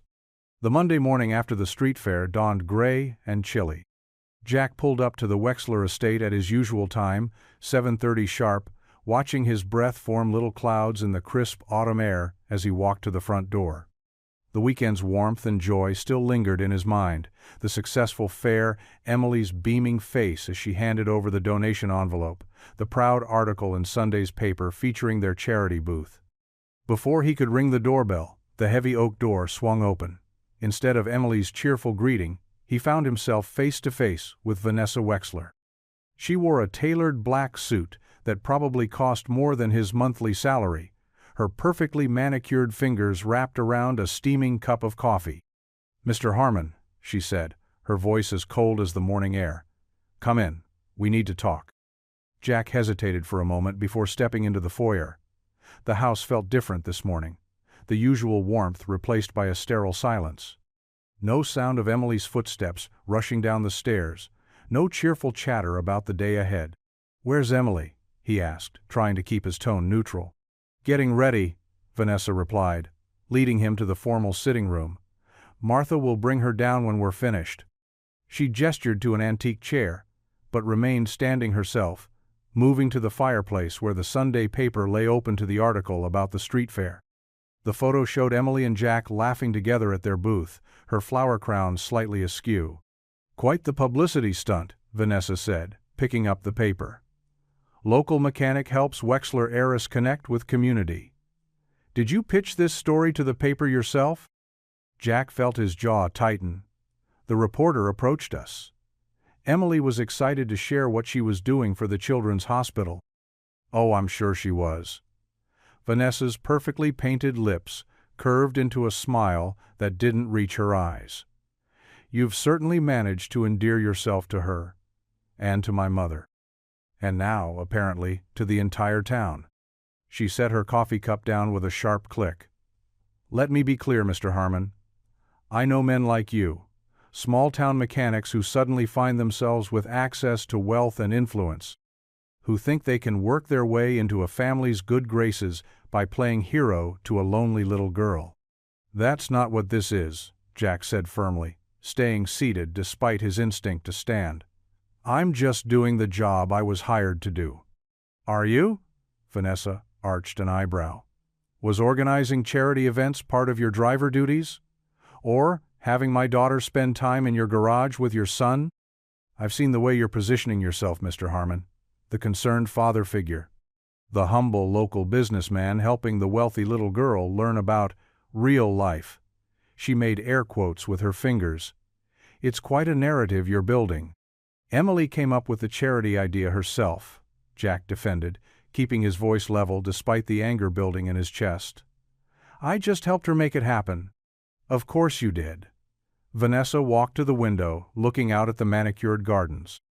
"And I'm sure you had nothing to do with the reporter mentioning how unusual it is to see the Wexler family involved in community events. A subtle dig at my parenting, perhaps?" "I never said anything about—" "You didn't have to." She turned back to face him. "You've been here, 2 months? And already you're featured in the paper with my daughter, praised by the local shopkeepers, held up as some kind of working-class hero." Her voice took on a sharper edge. "But let me remind you of something, Mr. Harmon. My mother may control the estate now, but I have considerable influence over her decisions. And your time here is limited." Before Jack could respond, they heard footsteps in the hallway. Emily appeared in the doorway, her school backpack clutched tightly to her chest. Her eyes darted between Jack and her mother. "Ready for school?" she asked quietly, addressing neither of them specifically. "Of course, sweetheart." Vanessa's tone transformed instantly into sugary sweetness. "Mr. Harmon was just leaving. Have a good day at school." She bent to kiss Emily's cheek, leaving a perfect red lipstick mark that Emily wiped away when her mother turned back to the window. Jack opened the front door, letting Emily walk ahead of him to the car. As he started the engine, he glanced in the rearview mirror. Emily sat silently in the back seat, staring out the window at her mother's figure still visible through the sitting room glass. The drive was unusually quiet. No chatter about homework or after-school plans. No humming along to the radio. Just the soft sound of tires on pavement and Emily's occasional sighs from the back seat. Jack's hands gripped the steering wheel tightly, Vanessa's words echoing in his mind. He wanted to say something to break the tension, to restore the easy warmth they usually shared. But every time he opened his mouth, he remembered Vanessa's accusations about positioning himself in Emily's life. They were halfway to school when Emily finally spoke, her voice barely above a whisper. "Jack?" "Yeah, kiddo?" "The fair was really good, wasn't it?" He caught her eye in the rearview mirror, seeing the worry there, the need for reassurance. "It was great. You did an amazing thing for those kids at the hospital." She nodded, then went back to staring out the window. The silence felt heavier now, weighted with unspoken questions and fears. Jack drove on, watching the familiar streets pass by. everything looking somehow grayer than it had just yesterday. As they approached the school, Emily clutched her backpack closer. The morning drop-off line moved slowly, giving Jack too much time to think about Vanessa's threats and what they might mean for his future, and more importantly, for Emily's. He pulled up to the curb, but before Emily could open her door, he turned in his seat to face her. "Hey," he said softly, "you okay?"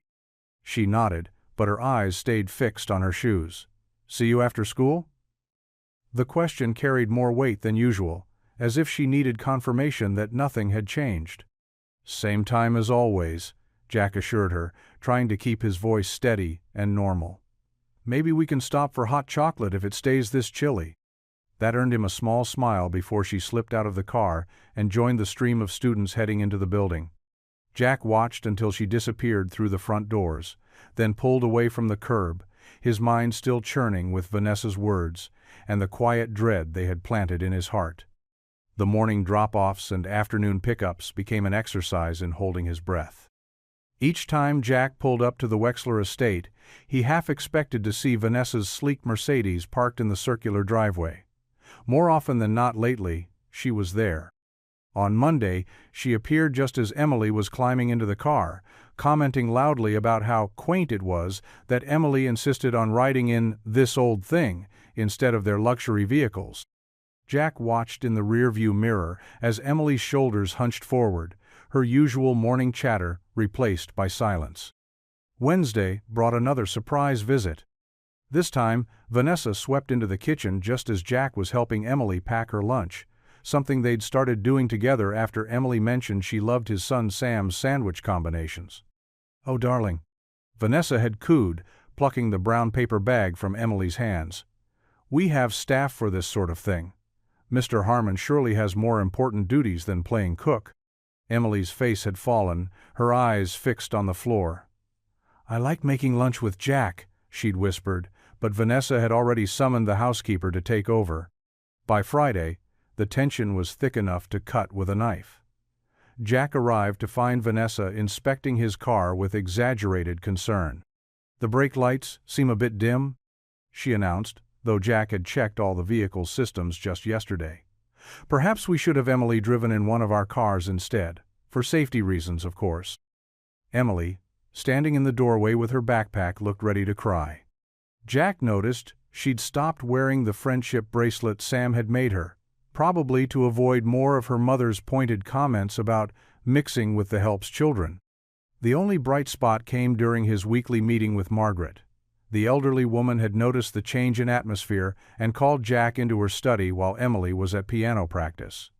"I hope you know," Margaret said, pouring tea with steady hands, "that I see what's happening here." Jack shifted uncomfortably in his seat.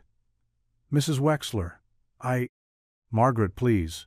She set down the teapot with a gentle clink. "And let me finish. I see how Vanessa is trying to push you out. I also see how much happier Emily has been since you came into our lives." She leaned forward, her eyes kind but determined. "I want you to know that I trust you, Jack, completely." "Thank you," Jack managed, relief washing over him. "That means a lot." "Emily needs stability," Margaret continued. "She needs someone who sees her for who she is, not what she represents. That's you, Jack. Don't let Vanessa make you doubt that." But doubt had a way of creeping in, especially during the long drives home after dropping Emily off. Jack found himself analyzing every interaction, second-guessing every decision. Should he stop their morning ritual of sharing silly jokes? Should he maintain more professional distance? The changes in Emily were the hardest to bear. The bright, chatty girl who'd bounded into his car each morning now moved like a shadow, speaking only when spoken to. Her drawings, once full of color and life, became muted and sparse. Even Sam noticed the difference when they passed her at the park over the weekend. "Why didn't Emily wave back?" Sam had asked, confused by her hurried retreat to her waiting nanny. Jack hadn't known how to explain that sometimes doing the right thing, being there for someone who needs you, could make things complicated.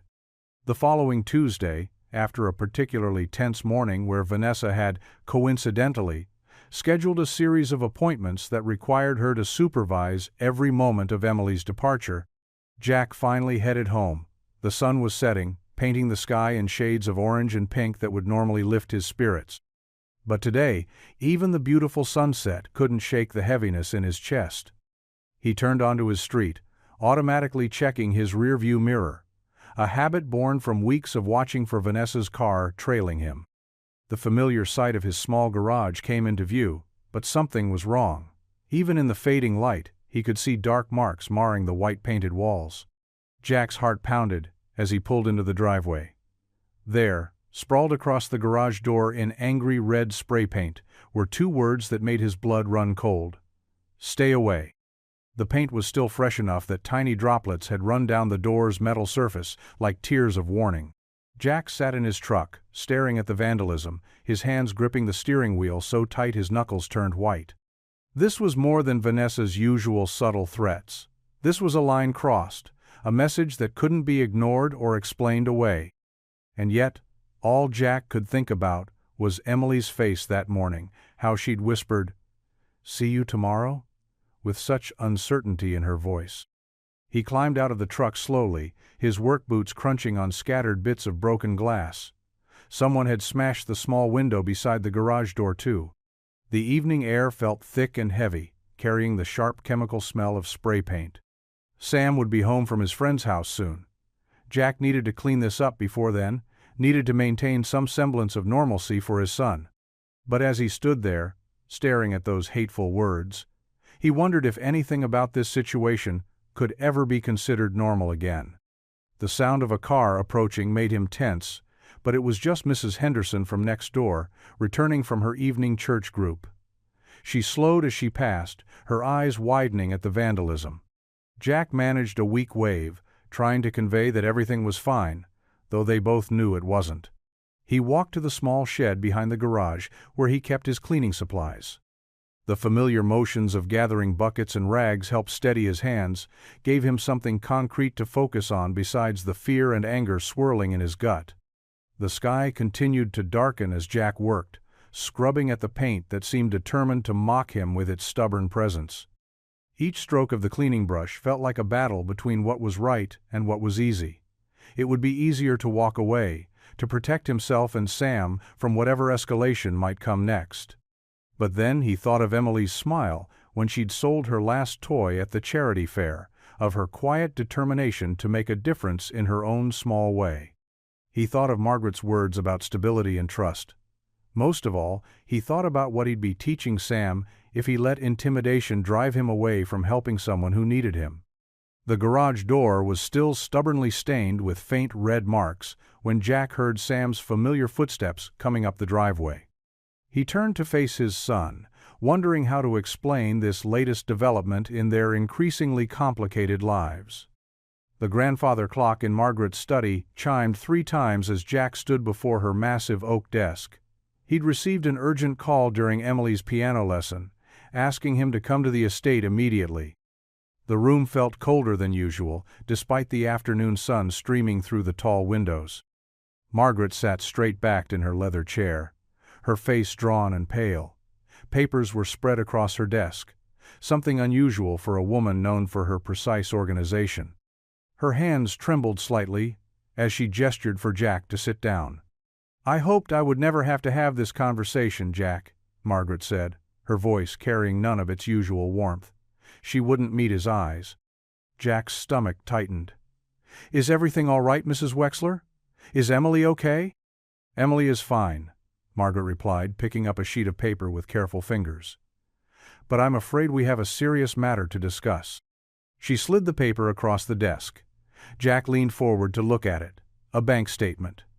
His eyes widened as he saw his name at the top, along with transaction details he didn't recognize. "These are withdrawals made from the Children's Hospital Charity Fund," Margaret explained, her voice growing harder. "Matched exactly to deposits in your personal account." Jack's heart stopped. "That's impossible," he said, picking up the paper. I would never."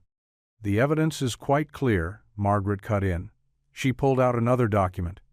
"Here are photos of you at the ATM on these exact dates and times." Jack stared at grainy security camera photos. While they showed him at an ATM, He knew he'd never made those transactions. "Mrs. Wexler, these must be doctored. I swear to you, I haven't touched a penny of that money." "I trusted you, Jack." Margaret's voice cracked slightly. "More importantly, Emily trusted you. Do you know what this will do to her?" "Please," Jack said, leaning forward. "This isn't what it looks like. Someone set this up. The dates on these photos, I was picking Emily up from ballet on at least 2 of them. You can check the log books." Margaret's face softened for just a moment before hardening again. "The timing allows for both. You could have stopped at the ATM on the way." "Call the bank," Jack insisted. "Check the security footage. Something's not right here." "I've already spoken with the bank manager," Margaret replied. "The transactions are legitimate from your account." Jack ran a hand through his hair, his mind racing. "Mrs. Wexler, Margaret, you know me. You know I would never steal from sick children, from Emily's charity project. Please." For a moment, silence filled the room. The grandfather clock ticked loudly, marking each heavy second. "I thought I knew you," Margaret said quietly. "I thought I'd finally found someone who could be trusted with Emily's well-being. Someone who understood what really matters." "You have," Jack said earnestly. "Think about everything we've done together. The fair, the community projects. I've never asked for anything except to help." Margaret stood up slowly, walking to the window. Her reflection showed pain etched across her face. "Perhaps that was part of the plan all along. Gain our trust. Become indispensable." "No," Jack said firmly, standing up. "Mrs. Wexler, someone is trying to frame me. Think about who might want me gone. Who might have access to bank records, to security footage?" Margaret turned sharply. "Are you suggesting someone in this family would do such a thing?" Jack chose his next words carefully. "I'm suggesting that someone doesn't want me here. Someone who's made that very clear." "Enough," Margaret said, raising a hand. "I can't listen to accusations without proof. Not when I'm holding evidence in my hands." "Manufactured evidence," Jack insisted. "Please, give me time to prove it." Margaret returned to her desk, sinking into her chair. She suddenly looked every one of her years, the weight of disappointment visible in her shoulders. "I'm sorry, Jack. Until this matter is resolved, I have to ask you not to return to the estate." Jack felt like he'd been punched in the gut. "What about Emily?" "We'll arrange for another driver," Margaret said, not meeting his eyes. "Someone will bring your final paycheck to your home." "This isn't about the money," Jack said, his voice hoarse. "Emily needs consistency. She needs people she can trust." "Yes," Margaret agreed quietly. "She does. That's why you need to leave. Now." Jack stood there for a long moment, his mind spinning. Everything he'd built over these months, the trust, the relationships, the sense of family, was crumbling around him based on lies. "I'll go," he said finally. "But please, before you tell Emily anything, look deeper into those records. Something isn't right, and I think you know it." Margaret didn't respond, just stared down at the papers on her desk. Jack turned and walked to the door, his footsteps echoing in the quiet room. As he reached for the handle, Margaret spoke one last time. "I wanted to believe in you, Jack. More than you know." Jack paused, his hand on the doorknob. "I've never given you reason not to, Mrs. Wexler. I hope you'll remember that." He stepped out into the hallway, closing the door quietly behind him. As he walked through the grand house toward the front entrance, he passed the wall where Emily's charity fair photos hung. Her smile beamed out at him, full of trust and joy. Jack's chest ached as he pushed open the heavy front door and stepped out into the afternoon sun. He had no idea how he would tell Sam or how they would manage without this income. But worse than all of that was knowing that somewhere in this massive house, Emily would soon learn that another adult in her life had seemingly betrayed her trust. The windshield wipers squeaked back and forth, clearing away a light drizzle as Jack steered his car down the long driveway of the Wexler estate. His knuckles were white against the steering wheel. In the rearview mirror, he could see Emily's small frame shaking with sobs in the back seat. "It's not fair," Emily choked out between tears. "You didn't do anything wrong." Jack's throat felt tight. "Sometimes life isn't fair, sweetheart. But the truth always comes out in the end." Emily's crying grew louder. She clutched her stuffed rabbit, the same one she'd had that rainy night at the bus stop, pressing it against her face to muffle her sobs. Through the mansion's windows, Jack could see Margaret's silhouette watching them leave. Her normally straight posture seemed slightly bent, as if carrying a heavy weight. She raised one hand, then let it fall back to her side. "Grandmother, please!" Emily had jumped out of the car and was running back toward the house, her shoes splashing through puddles. "Please don't make Jack go!"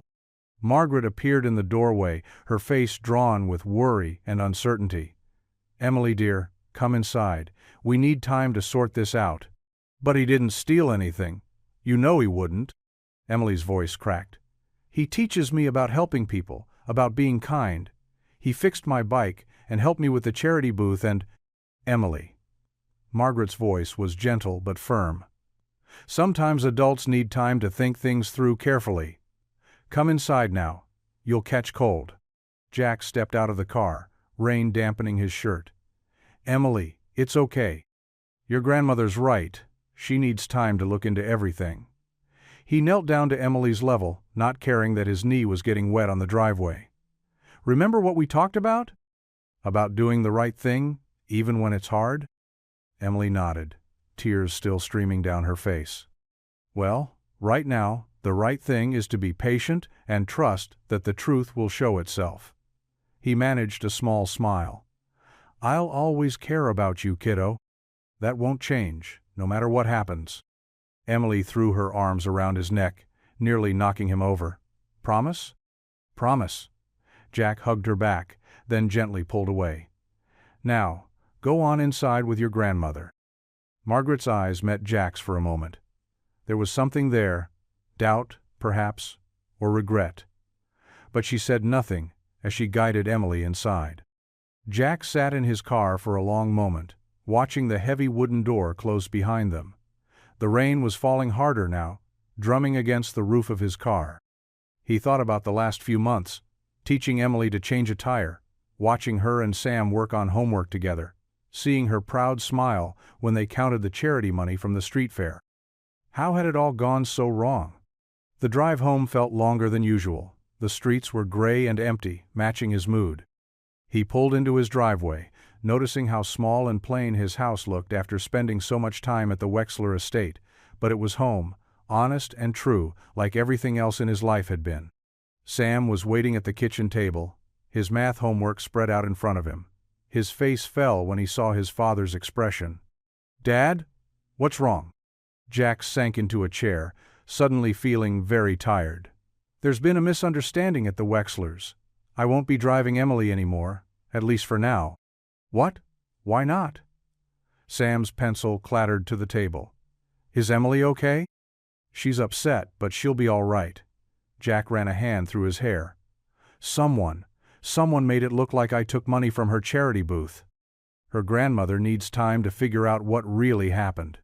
"But that's crazy. You would never steal anything." Sam's voice rose with indignation. "We have to tell them. They'll figure it out, son." Jack tried to sound more confident than he felt. "Sometimes all we can do is wait and trust that the truth will come out." Sam got up and started pulling pots and pans from the cupboard. "I'll make dinner tonight, Dad. Grilled cheese okay?"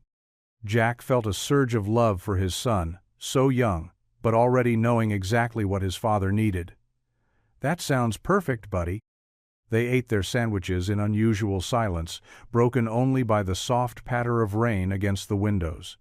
The empty chair where Emily sometimes sat during their impromptu family dinners seemed to mock them. Sam pushed his crusts around his plate, lost in thought. The quiet wasn't just the absence of noise, it was the absence of Emily's laugh, her endless questions, her excited chatter about school or ballet or whatever new thing she'd learned that day. Even after such a short time, she'd become such a part of their lives that her absence felt like a physical thing, heavy and real in the air between them. Jack looked at the refrigerator. where Emily's drawing of the three of them holding hands was still stuck with a magnet. In the simple crayon lines, he could see all the hope and trust she'd placed in him. He'd promised to protect her happiness, and now he felt like he'd failed her. Sam followed his father's gaze to the drawing. "She'll be back, Dad. She needs us too much to stay away." Jack nodded, unable to speak past the lump in his throat. Outside, the rain continued to fall, washing away the last traces of sunshine from what had started as such a promising day. Jack sat at his kitchen table, staring at the untouched cup of coffee in front of him. The morning sun cast long shadows through the window, but he barely noticed. His phone rang, breaking the silence. Margaret Wexler's name flashed on the screen. His hand trembled slightly as he answered. "Hello? Jack?" Margaret's voice sounded tired, strained. I need to tell you something about Emily." He sat up straighter, his heart racing. "Is she okay?" "No, she's not." Margaret's usual composure cracked. "She hasn't eaten since yesterday morning. She's refusing to attend her lessons. When the tutor arrived, she locked herself in her room." Jack closed his eyes, his chest tight with worry. "I'm so sorry to hear that." "She keeps asking for you," Margaret continued. "She won't believe what we found. She says you'd never steal." "Mrs. Wexler, Jack started, but she cut him off. "I'm not calling to discuss that. I don't know what to do. The doctor says she's physically fine, but emotionally." Her voice trailed off. Jack ran a hand through his hair, thinking of Emily's bright smile, now replaced by tears. "Maybe it's best if I stay away completely. I don't want to cause any more trouble for your family." "That's what Vanessa says too," Margaret replied, her tone uncertain. "But I've never seen Emily like this. Not even when her father left." The mention of Emily's father made Jack's heart ache even more. He thought of his own son, Sam, and how devastated he'd be if suddenly separated from someone he trusted. "Mrs. Wexler, please tell Emily." He paused, choosing his words carefully. "Tell her that sometimes grown-ups make mistakes, but that doesn't mean they stop caring." There was a long silence on the other end. "I will," Margaret finally said, her voice barely above a whisper. After hanging up, Jack sat motionless, feeling completely helpless. The garage would open in an hour, but he couldn't focus on work. Images of Emily kept flooding his mind. Her excited face when he'd help her with homework, her determination while setting up the charity booth, her tears when he had to say goodbye. Sam came downstairs, backpack slung over his shoulder. He took one look at his father and asked, "Was that about Emily?" Jack nodded. "She's having a rough time." "This isn't fair, Dad," Sam said, sitting down next to him. "Everyone knows you didn't steal anything. Emily knows it too." "Sometimes life isn't fair, buddy," Jack replied, putting an arm around his son's shoulders. "But we have to trust that the truth will come out eventually." "Can't we do something?" Sam asked, his voice small but determined. Jack shook his head. "Right now, the best thing we can do is pray for her and give the family space to figure things out." The day dragged by in a blur. Jack went through the motions at work, fixing cars and talking to customers, but his mind kept wandering to the Wexler estate. He wondered if Emily had eaten anything yet, if she'd come out of her room, if she was still crying. During his lunch break, he found himself parked near Emily's favorite ice cream shop, remembering how she'd always order strawberry with extra sprinkles. The simple memory nearly broke him. He'd grown to care for her like she was his own daughter, and now he couldn't even check if she was okay. When evening came, Jack closed up the garage early. He couldn't concentrate anyway. At home, he and Sam ate dinner in relative silence, both missing the occasional evenings when Emily would join them, filling the small house with her cheerful chatter. After Sam went to bed, Jack sat in his favorite armchair, the one Emily used to curl up in while reading stories. He bowed his head and began to pray, something he hadn't done properly since his wife passed away. "Lord," he whispered, his voice rough with emotion, "please watch over Emily. Give her peace and comfort when I can't be there for her. Help her understand that sometimes good people get hurt, but that doesn't mean they stop loving." He paused, wiping his eyes. "And please, if it's your will, Let the truth come to light, not for my sake, but for hers. She deserves to be happy, to feel secure, to trust in the good, in people." The house was quiet, except for the distant sound of crickets outside. Jack continued praying, letting all his worry and helplessness pour out. He prayed for Margaret, that she would find wisdom in handling the situation. He even prayed for Vanessa, knowing that her actions came from a place of fear and hurt. Finally, exhausted but somehow lighter, Jack headed to bed. As he passed Sam's room, he heard his son's voice quietly, adding his own prayers for Emily's safety and peace. In that moment, despite everything, Jack felt a glimmer of hope. Whatever happened next, he knew that the bonds of love and trust they'd built couldn't be erased by false accusations or misunderstandings. The early morning sun hadn't yet peeked over the horizon when Jack pulled up the garage door, ready to start another quiet day of work. The familiar smell of motor oil and metal gave him some comfort, though his heart still ached from everything that had happened. He'd barely slept these past few days, worried about Emily. The sound of running footsteps broke through the dawn silence. Then came the frantic knocking, desperate, urgent pounds against the side door of the garage. Jack's heart jumped. He rushed to open it, and there stood Emily, completely drenched from the morning drizzle. Her private school uniform was muddy at the knees, and her usually neat hair was windblown and wet. She clutched a manila folder to her chest, protecting it from the rain with her body. "Emily!" Jack exclaimed, immediately pulling her inside. "What are you doing here? How did you—" "I ran away," she said between heavy breaths. "I had to show you something important."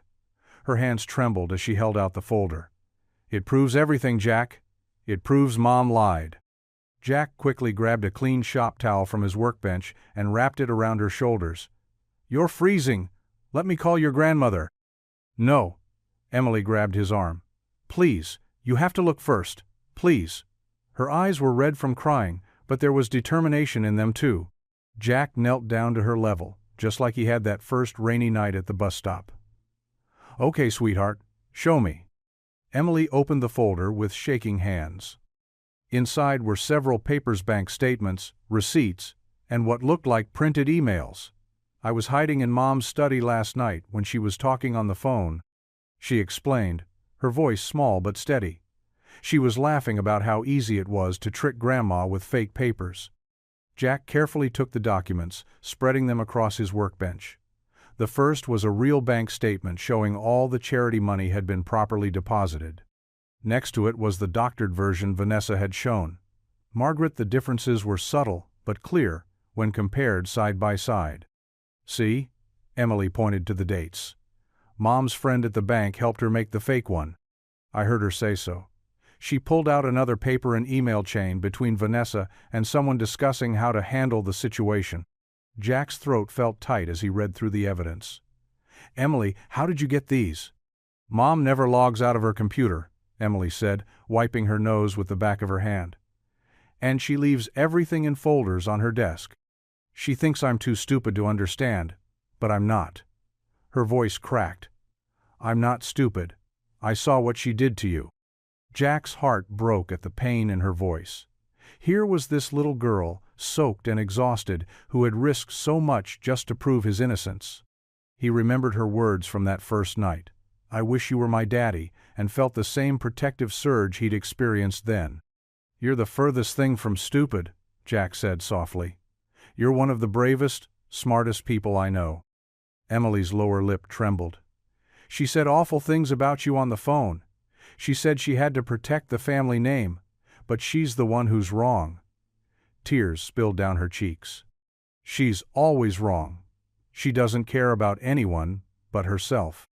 "Listen to me," Jack said, putting his hands gently on her shoulders. "What your mother did wasn't right, but she's still your mother. Sometimes, grown-ups make terrible mistakes because they're scared or hurt. But it's not fair," Emily burst out. "She hurt you and Sam too. You're the only ones who ever really cared about me, not just about looking good in pictures or at parties." She was crying harder now, years of hurt pouring out. "You taught me how to fix my own bike, and you listen when I talk, and you never make me feel bad for asking questions. Why couldn't she be more like you? Jack couldn't hold back anymore. He pulled Emily into a tight hug, feeling her small body shake with sobs against his shoulder. She clutched at his work shirt, holding on, like she was afraid he'd disappear. "You're safe now," he whispered, his own voice rough with emotion. "I've got you, sweetheart. You're safe." They stayed like that for several long moments, the early morning light slowly filling the garage. Emily's sobs gradually quieted to hiccups, but she didn't let go of Jack's shirt. "We need to call your grandmother," Jack said gently, still holding her. "She must be worried sick." Emily nodded against his shoulder but didn't move. "Will you come with me, to show her everything?" "Of course I will," Jack assured her. "We'll figure this out together." Emily finally pulled back slightly, looking up at him with red-rimmed eyes but a glimmer of hope. "Promise?" "I promise," Jack said firmly, giving her shoulders a gentle squeeze. "No more running away though, okay? You scared me half to death." A tiny smile tugged at Emily's lips, the first he'd seen in days. "Sorry, but I had to be brave, like you taught me." Jack shook his head, amazed at this remarkable child who had burst into his life on another rainy night not so long ago. "You're already the bravest person I know," he said, and meant it with all his heart. Emily leaned into his side as he reached for the garage phone, still clutching her folder of evidence. She was wet, tired, and probably in a world of trouble, but she felt safer than she had in days. Jack's arm around her shoulders told her everything would be okay now, and for the first time in her life she completely believed it. Jack's old pickup truck rumbled through the quiet morning streets, windshield wipers fighting against the steady drizzle. Emily sat in the passenger seat, hugging the folder to her chest like a shield. Her clothes were still damp from her run to the garage, and Jack had wrapped his work jacket around her shoulders. "You sure about this, kiddo?" Jack asked softly, glancing at her as they approached the iron gates of the Wexler estate. Emily nodded, her chin set with determination despite her trembling hands. "Grandma needs to know the truth." The security guard recognized them and waved them through. As they pulled up to the mansion's entrance, Margaret was already waiting on the front steps, her usual composed demeanor replaced by visible worry. Her silver hair was slightly disheveled, and she wore a hastily thrown-on wool cardigan over her morning dress. "Emily!" Margaret rushed forward as Jack helped the girl from the truck. "We've been searching everywhere. I was about to call the police." "Grandma, please," Emily interrupted, her voice small but steady. "You need to see something important." Inside Margaret's study, the morning light filtered through heavy curtains, casting long shadows across the antique desk. Emily's wet shoes left small puddles on the expensive carpet, but for once, no one seemed to care about proper etiquette. Jack stood awkwardly by the door, unsure of his place in this family moment, but Emily grabbed his hand and pulled him closer. "Jack needs to be here too," she insisted. Margaret settled into her leather chair, adjusting her reading glasses as Emily spread the contents of the folder across the desk. There were printed emails, bank statements, and even photographs, all carefully collected by a child who'd been forced to grow up too fast. "I found these in Mom's study," Emily explained, her voice gaining strength. "She left her computer open last night. Look at this email," she told her friend how she was going to make Jack look bad. Margaret's hands shook slightly as she picked up the first document. It was an email chain between Vanessa and someone named Derek, discussing how to doctor the charity fair's financial records. The timestamps matched perfectly with the days leading up to Jack's dismissal. "And here," Emily continued, pointing to another paper, "she hired someone to spray paint Jack's garage. She wanted everyone to think he was bad." Jack's heart ached as he watched Emily present her case like a tiny lawyer, defending someone she believed in. Her faith in him had driven her to risk getting in trouble, to run through the rain, to stand up to the adults in her life. Margaret's face grew paler with each revelation. She examined bank transfers that proved Vanessa had orchestrated the whole scheme, down to paying cash to create false witnesses against Jack. She was jealous, Emily said quietly, tears finally breaking through her brave facade. She said Jack was taking her place, that everyone liked him better, but she never even tries to be here. "She doesn't come to my recitals or help with homework or," Just talk to me like Jack does." Margaret set down the papers and removed her glasses, pressing her fingers to her temples. The room fell silent, except for the tick of the ancient grandfather clock in the corner, and Emily's sniffling. "Jack," Margaret finally spoke, her voice thick with emotion. "I owe you an apology the size of that city block." She stood up, her shoulders straight despite the weight of her mistake. "I should have trusted my instincts about you. Should have questioned why Vanessa suddenly showed such interest in Emily's affairs. I let my fear of being wrong cloud my judgment, and in doing so, I hurt not only you but Emily as well." Jack shifted uncomfortably, not used to such formal apologies. "Mrs. Wexler, Margaret," she corrected him firmly. "After what my family has put you through, I think we're well past formalities." Emily looked between them anxiously, still clutching Jack's hand. "Does this mean Jack can come back?" Margaret walked around the desk and took Emily's other hand, creating a circle of connection between the three of them. "My dear, Jack never should have had to leave in the first place. And now we need to have a serious discussion about your mother." Jack felt Emily's grip tighten, and he squeezed back reassuringly. Whatever came next, he would be there to help this brave little girl who had fought so hard for the truth. The rain outside had finally stopped, and sunlight broke through the clouds, warming the study with golden morning light. Margaret reached for her phone. "I need to make some calls starting with my lawyer. Jack, would you and Emily mind waiting in the kitchen? Mrs. Chen always has fresh muffins ready this time of morning, and I believe you both could use some breakfast after all this excitement." As they headed toward the kitchen, Emily looked up at Jack with red-rimmed but hopeful eyes. "Are you really staying this time?" Jack ruffled her hair gently. "Try and stop me, kiddo." The morning sun cast long shadows across the Wexler estate's immaculate courtyard. News vans lined the curved driveway, their satellite dishes reaching toward the cloudless sky. Reporters and cameramen huddled near a hastily assembled podium, their equipment creating a forest of microphones and lenses. Jack shifted uncomfortably in his freshly pressed shirt, alone from Margaret's chauffeur. He stood off to the side, partially hidden behind a marble column. Emily refused to leave his side, her small hand wrapped tightly around his calloused fingers. "You don't have to watch if you don't want to," Jack whispered, noting how Emily's shoulders tensed at the sight of all the people. She shook her head firmly. "I want to stay with you. Always." Margaret Wexler emerged from the mansion's grand doors, her silver hair gleaming in the morning light. She walked with purpose, her spine straight and head held high. The whispers among the reporters died down as she approached the podium, adjusting the microphone with practiced ease. "Good morning," she began, her voice clear and strong. "I've called this press conference to address recent events concerning the Wexler family and to right a terrible wrong." Camera shutters clicked rapidly as Margaret paused, her eyes finding Jack in his hiding spot. She gave him a small, encouraging nod. "Last week, accusations were made against Jack Harmon, a man who has served our family with unwavering dedication and integrity.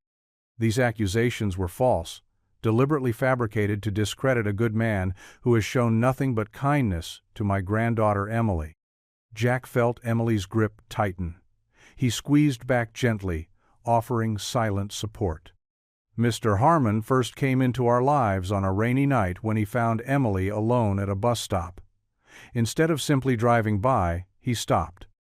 Instead of calling authorities and washing his hands of the situation, he made sure she was warm, fed, and safe." Margaret's voice softened with emotion. That single act of kindness revealed more about his character than any background check ever could. The reporters scribbled frantically in their notepads. A few cameras swung toward Jack's position, but he stayed in the shadow of the column, focusing on Emily's steady presence beside him. "Unfortunately," Margaret continued, her tone hardening slightly, "there are those who saw his genuine care for Emily as a threat.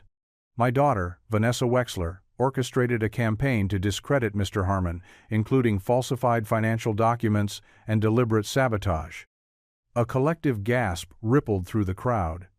Jack noticed several reporters reaching for their phones, likely calling in this unexpected development to their editors. Vanessa will be taking an indefinite leave from her positions within the Wexler companies to seek professional help. While I love my daughter deeply, I cannot and will not allow her actions to destroy the reputation of an innocent man or harm the emotional well-being of my granddaughter. Emily tugged at Jack's hand. "Grandmother's fixing everything," she whispered, hope blooming in her voice. Margaret squared her shoulders, her next words ringing with authority. "As of today, I am not only reinstating Jack Harmon to his position, but expanding his role within our family organization. His integrity, compassion, and dedication to Emily's welfare have proven him to be exactly the kind of person we need in our lives." The reporters erupted with questions, their voices overlapping in a cacophony of curiosity. Margaret raised her hand for silence. "Mr. Harmon's first project will be establishing a community youth program in conjunction with his automotive repair business. This program will teach valuable life skills to local children, continuing the legacy of kindness that brought him into our lives." Jack blinked rapidly, fighting back unexpected tears. He hadn't known about this part of Margaret's announcement. "But most importantly," Margaret's voice softened again, "I want to publicly thank Jack Harmon. Thank you for showing my granddaughter what true caring looks like. Thank you for standing firm in your principles, even when faced with adversity. And thank you for being the kind of person who stops on a rainy night to help a scared little girl." Emily couldn't contain herself any longer. She pulled Jack toward the podium, her face beaming with pride. The cameras swiveled to capture their approach, flashes popping like summer lightning. Margaret stepped aside, making room for them both. Emily waved to the cameras, her other hand still firmly clasped in Jack's. The sight of their joined hands, his weathered and work-worn, hers small and trusting, seemed to capture the assembled press's attention more than any prepared statement could. The applause started slowly, beginning with a few reporters in the front row. It spread quickly, growing into a wave of approval that echoed across the courtyard. Even the usually stoic security staff joined in, their usual professional reserve cracking into genuine smiles. Emily bounced on her toes, grinning up at Jack with pure joy. The morning sun caught her hair, creating a golden halo that reminded Jack of angels. In that moment, surrounded by applause and wrapped in the warmth of acceptance, he saw not just Emily's happiness, but a future full of possibilities. The clapping continued, punctuated by calls for photos and questions from the press. But for Jack, the world had narrowed to the feeling of Emily's small hand in his, and the knowledge that sometimes the simplest act of kindness could change everything. The late afternoon sun streamed through the tall windows of Margaret's study, casting long shadows across the antique Persian rug. Jack sat in one of the leather chairs, still processing the events of the morning's press conference. His name had been cleared, but something in Margaret's expression told him there was more to discuss. Margaret paced slowly near the fireplace, her elegant posture unchanged despite the emotional day. She stopped and turned to face Jack, her eyes softer than he'd ever seen them. "Jack," she began, her voice warm but serious, "what you've done for Emily goes far beyond any job description. You've given her something I failed to give my own daughter, a sense of real family, of being truly loved for who she is, not what she represents." Jack shifted in his chair, uncomfortable with praise. "Emily's a special girl. Anyone would have—" "No," Margaret cut in gently. "Not anyone would have done what you did. You stood by her even when it cost you. You protected her when others would have walked away." She moved to sit in the chair across from him. "That's why I want to offer you something more significant than being her driver." Jack leaned forward slightly, curious. "I'd like you to share legal guardianship of Emily with me," Margaret said carefully, watching his reaction. "Equal responsibility, equal say in her upbringing." The grandfather clock in the corner ticked loudly in the silence that followed. Jack's mouth opened, but no words came out. "I know it's overwhelming," Margaret continued, "but Emily needs both of us. She needs your grounding influence, your understanding of the real world. And Sam." She smiled. "Well, those two have become inseparable, haven't they?" Jack found his voice.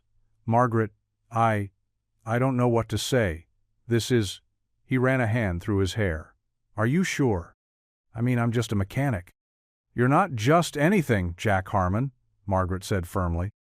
"You're the man who saved my granddaughter twice, once from the rain and once from becoming like her mother." She reached across and patted his hand. "Think about it. Talk it over with Sam." As if on cue, laughter echoed from the hallway.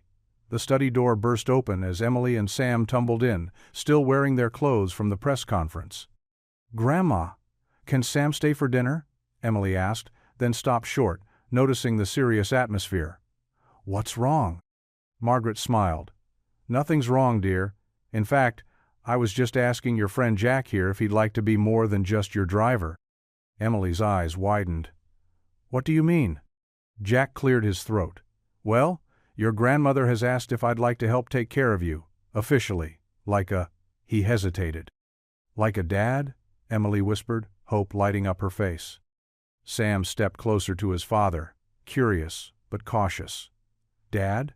What does that mean exactly?" Jack turned to his son.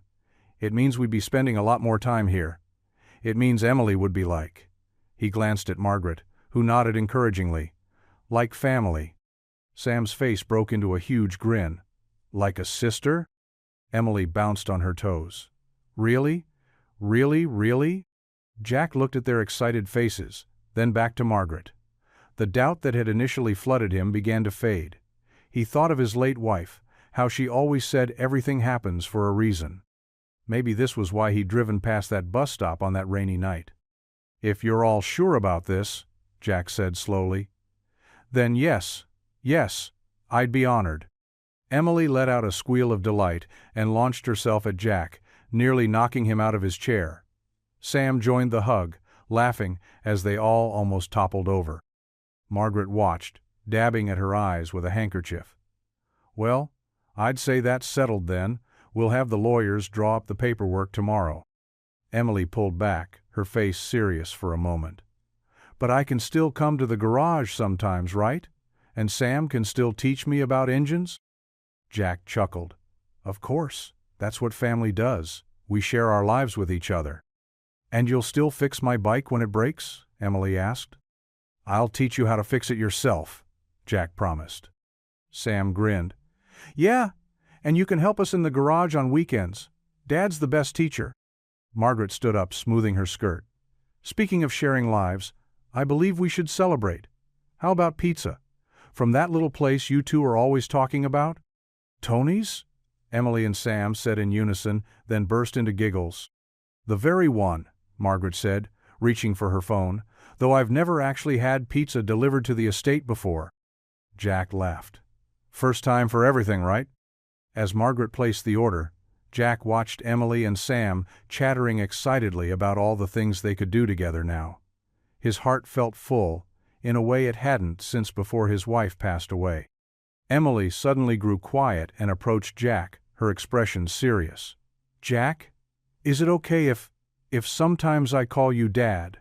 Not all the time, but maybe sometimes?" Jack felt his throat tighten with emotion. He pulled her into another hug.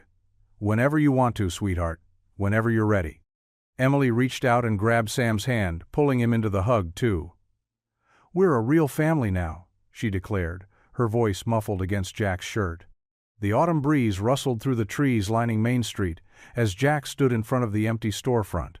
His weathered hands were tucked into the pockets of his work jacket, and his eyes traced the faded lettering on the dusty windows. The space had been vacant for years, a relic of better economic times, but now it held the promise of something new. Sam stood beside him, his 11-year-old face bright with excitement. "It's huge, Dad!" he exclaimed, pressing his nose against the grimy glass. Emily bounced on her toes next to him, her blonde ponytail swinging with energy. "It sure is, buddy." Jack pulled out an old brass key from his pocket, the metal warm from being held tight in his palm all morning. Margaret had handed it to him just yesterday, along with a thick folder of renovation plans and permits. The lock clicked open with a satisfying clunk. The door creaked as Jack pushed it wide, revealing a cavernous space filled with dust motes dancing in the streams of sunlight. The concrete floor was solid but stained, and exposed brick walls showed patches where old shelving had once hung. Metal support beams stretched up to a high ceiling where industrial fans hung motionless. "It's perfect," Jack whispered, his voice catching slightly. This was more than just a building, it was a dream he'd carried since his own father had taught him his first repair in their home garage decades ago. Emily tugged at his sleeve. "Can we go in?" Her eyes were wide with wonder, and Jack couldn't help but smile at her enthusiasm. "Of course, sweetheart. Just watch your step, there's some debris around." The three of them ventured inside. Sam immediately ran to the back wall, where large garage doors would soon be installed. "We can work on cars here," he called out, his voice echoing in the empty space. Margaret's heels clicked on the concrete as she joined them, elegant as always in her tailored suit. "The contractor will be here tomorrow to start the renovations," she said, pulling out a set of blueprints. "I hope you don't mind, but I took the liberty of having some preliminary designs drawn up." Jack unrolled the papers on a dusty workbench someone had left behind. His breath caught as he saw what Margaret had envisioned. The space was divided into distinct areas: a professional garage with multiple bays, a classroom setup with workbenches for teaching, and even a small office area. "Margaret, this is—" Jack shook his head, overwhelmed. "This is more than I ever imagined." She squeezed his arm gently. "You've given Emily something priceless, a father figure who shows her the value of hard work and kindness. This is the least I can do in return." Emily wrapped her arms around Margaret's waist. "Can I learn to fix things too, Grandma?" "Of course, dear," Margaret laughed. "That's exactly what this place is for." Jack walked the perimeter of the space, his mind already filling it with equipment and supplies. He could see it all so clearly: teenagers learning basic car maintenance, kids building their first projects, families getting reliable repairs at fair prices. It would be more than just a shop, it would be a place of learning and community. The renovation crew arrived sooner than expected, their trucks pulling up outside with tools and materials. The foreman, a burly man named Mike, greeted them with a firm handshake. "Mrs. Wexler's given us strict instructions," he said, consulting his tablet. "We're to have this place ready in 6 weeks. New wiring, plumbing, ventilation, the works." Jack watched as workers began taking measurements and marking walls. Some were already unloading sheets of drywall and stacks of lumber. The empty space was suddenly alive with activity and purpose. Sam tugged at Jack's sleeve. "Dad, look!" He pointed to where a worker was sketching out the dimensions for the main service counter. "That's where we'll greet customers." "That's right, buddy." Jack ruffled his son's hair. "You'll be helping me run this place before you know it." Emily ran back and forth between the workers, asking questions about everything they were doing. Her natural curiosity made the crew smile, and they patiently explained their various tasks. Jack noticed how she paid special attention to the electrical work, her eyes following the complex patterns of wires. As the afternoon wore on, Margaret brought in lunch for everyone: huge submarine sandwiches and cold drinks. The workers gathered in what would become the classroom area, sharing stories and laughing together. "You know," Margaret said quietly to Jack, "I haven't seen the block this alive in years. This shop is going to change things around here." Jack nodded, watching as Sam showed Emily how to make paper airplanes out of the sandwich wrappers. "It's not just about repairs," he said. "It's about giving kids a chance to learn, to create something with their own hands." The rest of the day passed in a blur of activity. By sunset, the space had already begun its transformation. New electrical boxes lined the walls, and the framework for interior walls stood like sculptures in the fading light. As the workers packed up their tools, Mike handed Jack a set of new keys. "For the upgraded locks we installed today," he explained. "Security system goes in tomorrow." Jack held the keys tight, their edges still sharp and unweathered. He watched as Sam and Emily played tag between the newly framed walls, their laughter echoing off the high ceiling. Finally, it was time to lock up. The kids bounded out to Margaret's waiting car, but Jack lingered for a moment at the door. Above him, workers had just finished mounting the temporary sign that would soon be replaced by proper neon.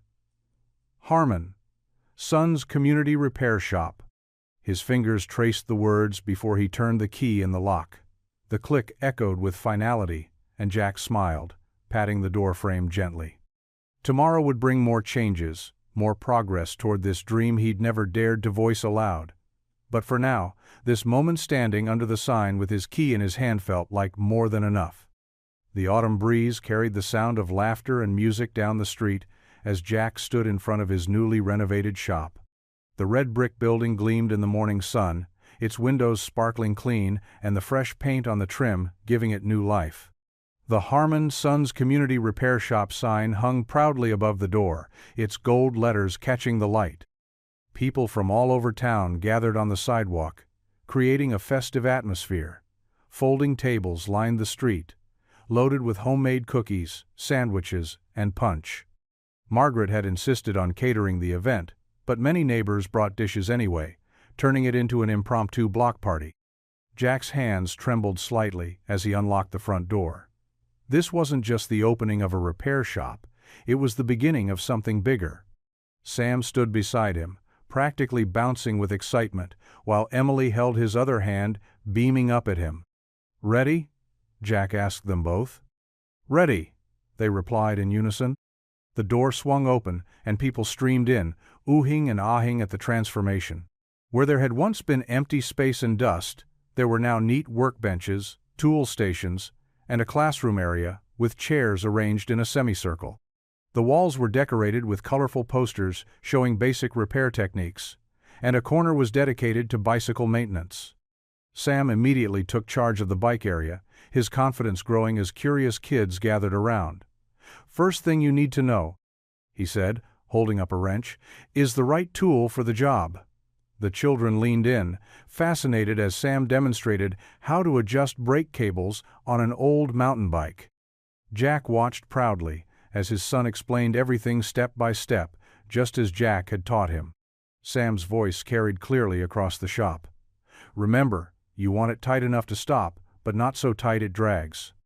Emily, meanwhile, had set up her own station near the front window.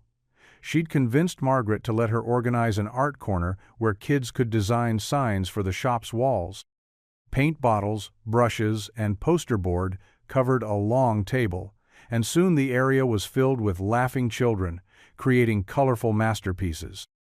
"Look, Mr. Harmon," a little girl called out, holding up her painting of a smiling wrench. "Can we hang it up?" "Of course we can," Jack replied, already reaching for the tape. "That's going right where everyone can see it." Throughout the morning, elderly residents from the neighborhood brought in small appliances needing repair. Jack sat at his main workbench, surrounded by toasters, coffee makers, and table lamps. He worked steadily, explaining what he was doing to anyone who showed interest. Mrs. Martinez watched in amazement as Jack fixed her ancient mixer, the one she'd received as a wedding gift 40 years ago. "How much do I owe you?" she asked, reaching for her purse. "Not a penny," Jack said, smiling. "That's what we're here for. Just promise you'll make those famous snickerdoodles of yours for our next community gathering." Tears welled up in Mrs. Martinez's eyes as she hugged him. "You're a blessing to this neighborhood, Jack Harmon." The morning turned to afternoon, and still people came. Margaret sat in a comfortable chair by the door, greeting everyone who entered. She looked more relaxed than Jack had ever seen her, chatting easily with folks from all walks of life. Around 3 o'clock, Emily disappeared into the back room. Jack noticed but was too busy helping an elderly gentleman with his radio to investigate. Sam caught his eye and grinned mysteriously, clearly in on whatever Emily was planning. A few minutes later, Emily emerged carrying something wrapped in cloth. She cleared her throat loudly, and the shop gradually fell quiet. "Can I have everyone's attention, please?" she called out, her voice clear and confident. Jack set down his screwdriver and turned to face her. Emily's cheeks were pink with excitement as she continued.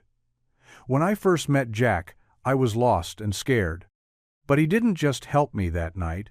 He showed me what it means to really care about people." She unwrapped the cloth, revealing a wooden plaque with carefully painted letters. Jack's vision blurred with tears as he read the words, "For the man who fixed more than just broken things." Colorful banners fluttered in the crisp October breeze as crowds filled the Wexler block for the autumn fair. The street had transformed since that rainy night months ago, now alive with the warmth of community and connection. Children darted between game booths, while parents chatted with neighbors they'd never known before. Jack brought everyone together. Jack stood near his repair shop, watching Sam demonstrate bike maintenance to a group of eager kids. His son had grown so much these past months, not just in height but in confidence. The sight of Sam patiently explaining how to oil a chain made Jack's chest swell with pride. "Ready for the ceremony?" Emily appeared at his side, wearing a blue dress that matched the autumn sky. Her stuffed rabbit, now sporting a fresh patch Jack had sewn on its ear, was tucked safely under her arm. "Almost," Jack replied, adjusting his tie. He still wasn't used to wearing one, but Margaret had insisted this was a special occasion. "Where's your grandmother?" "Making sure everything's perfect, as usual." Emily giggled, pointing toward the bus stop where Margaret directed workers in positioning chairs just so. The installation was hidden under a velvet cloth, building anticipation among the growing crowd. They walked together down the block, passing the various improvements Jack had helped implement over the past weeks. The old bookstore had a fresh coat of paint, and the bakery's new awning cast welcoming shade over outdoor tables. Even the cracked sidewalks had been repaired, making the whole street feel renewed. "Look!" Emily tugged his sleeve, pointing to a group of her classmates running a lemonade stand. "They're raising money for the children's hospital, just like we did." Jack smiled, remembering how that first charity booth had started a chain reaction of giving throughout the neighborhood. "You inspired them, kiddo." They reached the bus stop, where plastic chairs had been arranged in neat rows. The spot looked different now, cleaned up, with fresh landscaping and new benches, but Jack could still picture that rainy night when he'd first seen a small figure huddled there alone. Margaret waved them over, elegant as always in her cream-colored suit. "There you are."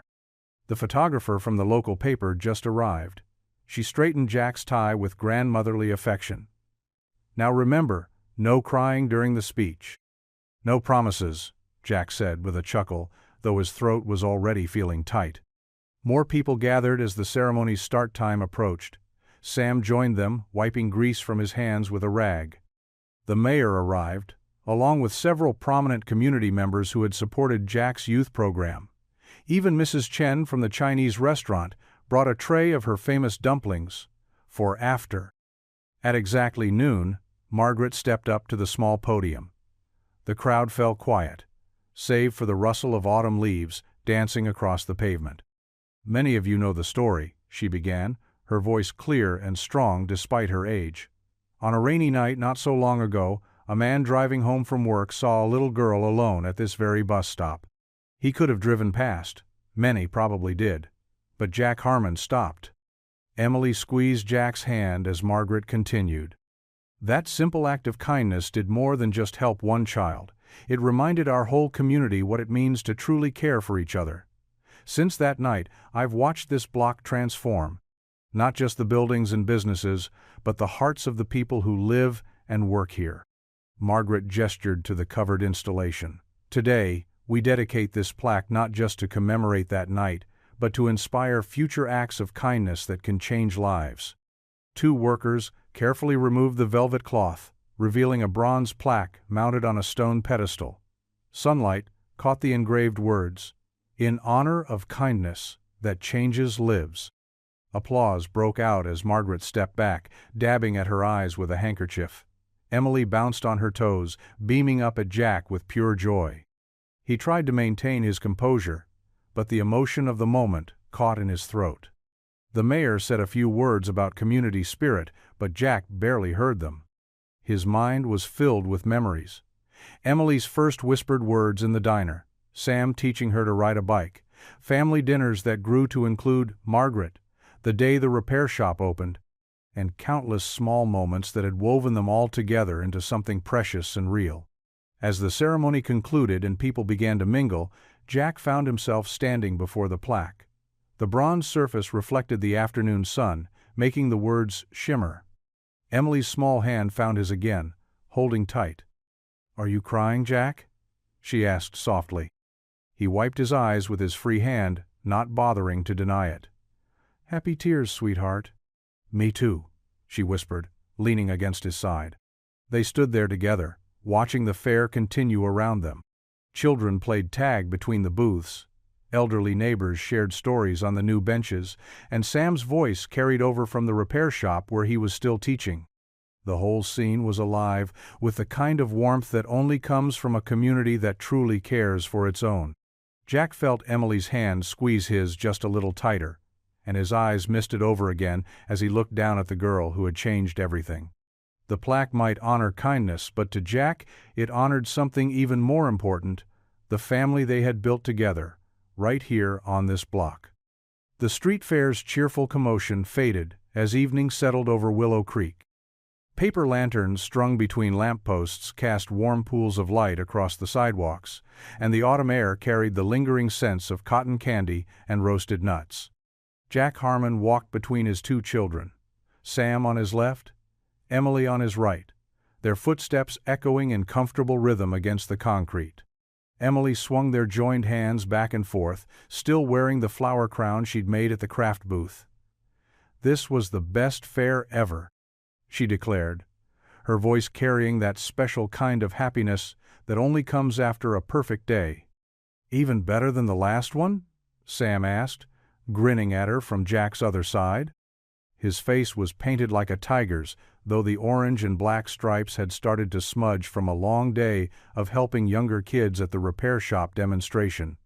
"Way better," Emily nodded firmly, "because this time we're really family." Jack squeezed both their hands, his heart full.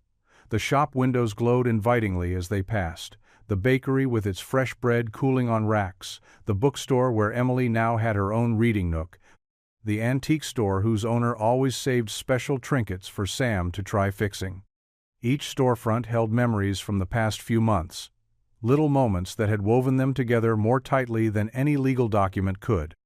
As they approached the bus stop, Emily suddenly slowed her steps. The new bronze plaque caught the streetlight, its polished surface gleaming. Without speaking, all three of them drifted toward it, drawn by the shared memory of that rainy night that had changed everything. "I can't believe it was right here," Emily said softly, reaching out to touch the cool metal. Her fingers traced the engraved words, "In honor of kindness that changes lives." Jack looked down at the concrete where he'd first seen her, a tiny figure clutching that stuffed rabbit, soaked to the skin and trying so hard to be brave. "You were so quiet that night," he remembered. "I was worried you wouldn't trust me enough to come get warm." "I was scared," Emily admitted, leaning against his side. "But you knelt down to my level, just like you always do with kids at the shop, and you had kind eyes." Sam moved closer too, completing their little circle. "Dad's good at knowing when people need help. Mom always said that was his superpower." Jack felt the familiar bittersweet ache at the mention of his late wife, but it was gentler now. She would have loved Emily, would have been so proud of how Sam had stepped into the role of big brother. Emily looked up at the street sign, then back at the plaque. "You know what?" she said thoughtfully. "I'm glad the bus never came that night." Jack chuckled, wrapping an arm around her shoulders. "Sometimes delays lead to the best destinations, kiddo. Like when your timing belt broke last month?" Sam added with a grin. "If we hadn't been stuck at the shop late fixing it, we wouldn't have been there when Mrs. Chen needed help with her grandson's wheelchair." "Exactly," Jack nodded. "Life has a funny way of putting us right where we need to be, even when it doesn't feel like it at the time." They stood there for a moment longer, the evening settling around them like a comfortable blanket. A few stars had begun to peek through the darkening sky, and the chestnut trees lining the street rustled softly in the breeze. The sound of distant laughter and music from the fair's last hour drifted toward them, reminding Jack of how much life now filled the once quiet block. Emily tugged gently at his hand. "Can we walk home through the park? I want to see if the fountain lights are on." "Sure thing, sweetheart." Jack looked at both his children, marveling at how natural it felt now. This little family that had found each other in the most unexpected way. "Let's go home." They set off under the streetlights, their shadows stretching and merging on the sidewalk ahead. Sam started telling Emily about his plans for the youth mechanics program, his hands moving animatedly as he described the kid-sized tool sets he wanted to put together. Emily listened intently, already planning how she could help paint the storage boxes in bright colors. Jack walked beside them, taking in their easy chatter, the way they leaned toward each other when they laughed, how naturally they had become siblings. The fair's paper lanterns still glowed behind them, and ahead lay home, not just the house they shared, but the feeling of belonging they'd built together. The evening air grew cooler as they walked, carrying the promise of autumn. Emily's flower crown was slightly askew, Sam's face paint was definitely showing the day's wear, and Jack's own clothes still smelled faintly of motor oil from the demonstration. But they were together, a complete family, walking toward whatever tomorrow might bring. The sidewalk stretched before them, lined with possibilities. Every step took them further from that rainy night at the bus stop, yet somehow brought them closer to understanding just how perfect that imperfect moment had been. Their footsteps fell in sync, 3 hearts beating to the same rhythm, moving forward together under the gentle glow of the streetlights. They turned onto the path that led through the park, where the fountain's lights had indeed been turned on, sending sparkles of water dancing against the deepening dusk. The future lay ahead of them, wide open and full of promise, just waiting to be discovered together.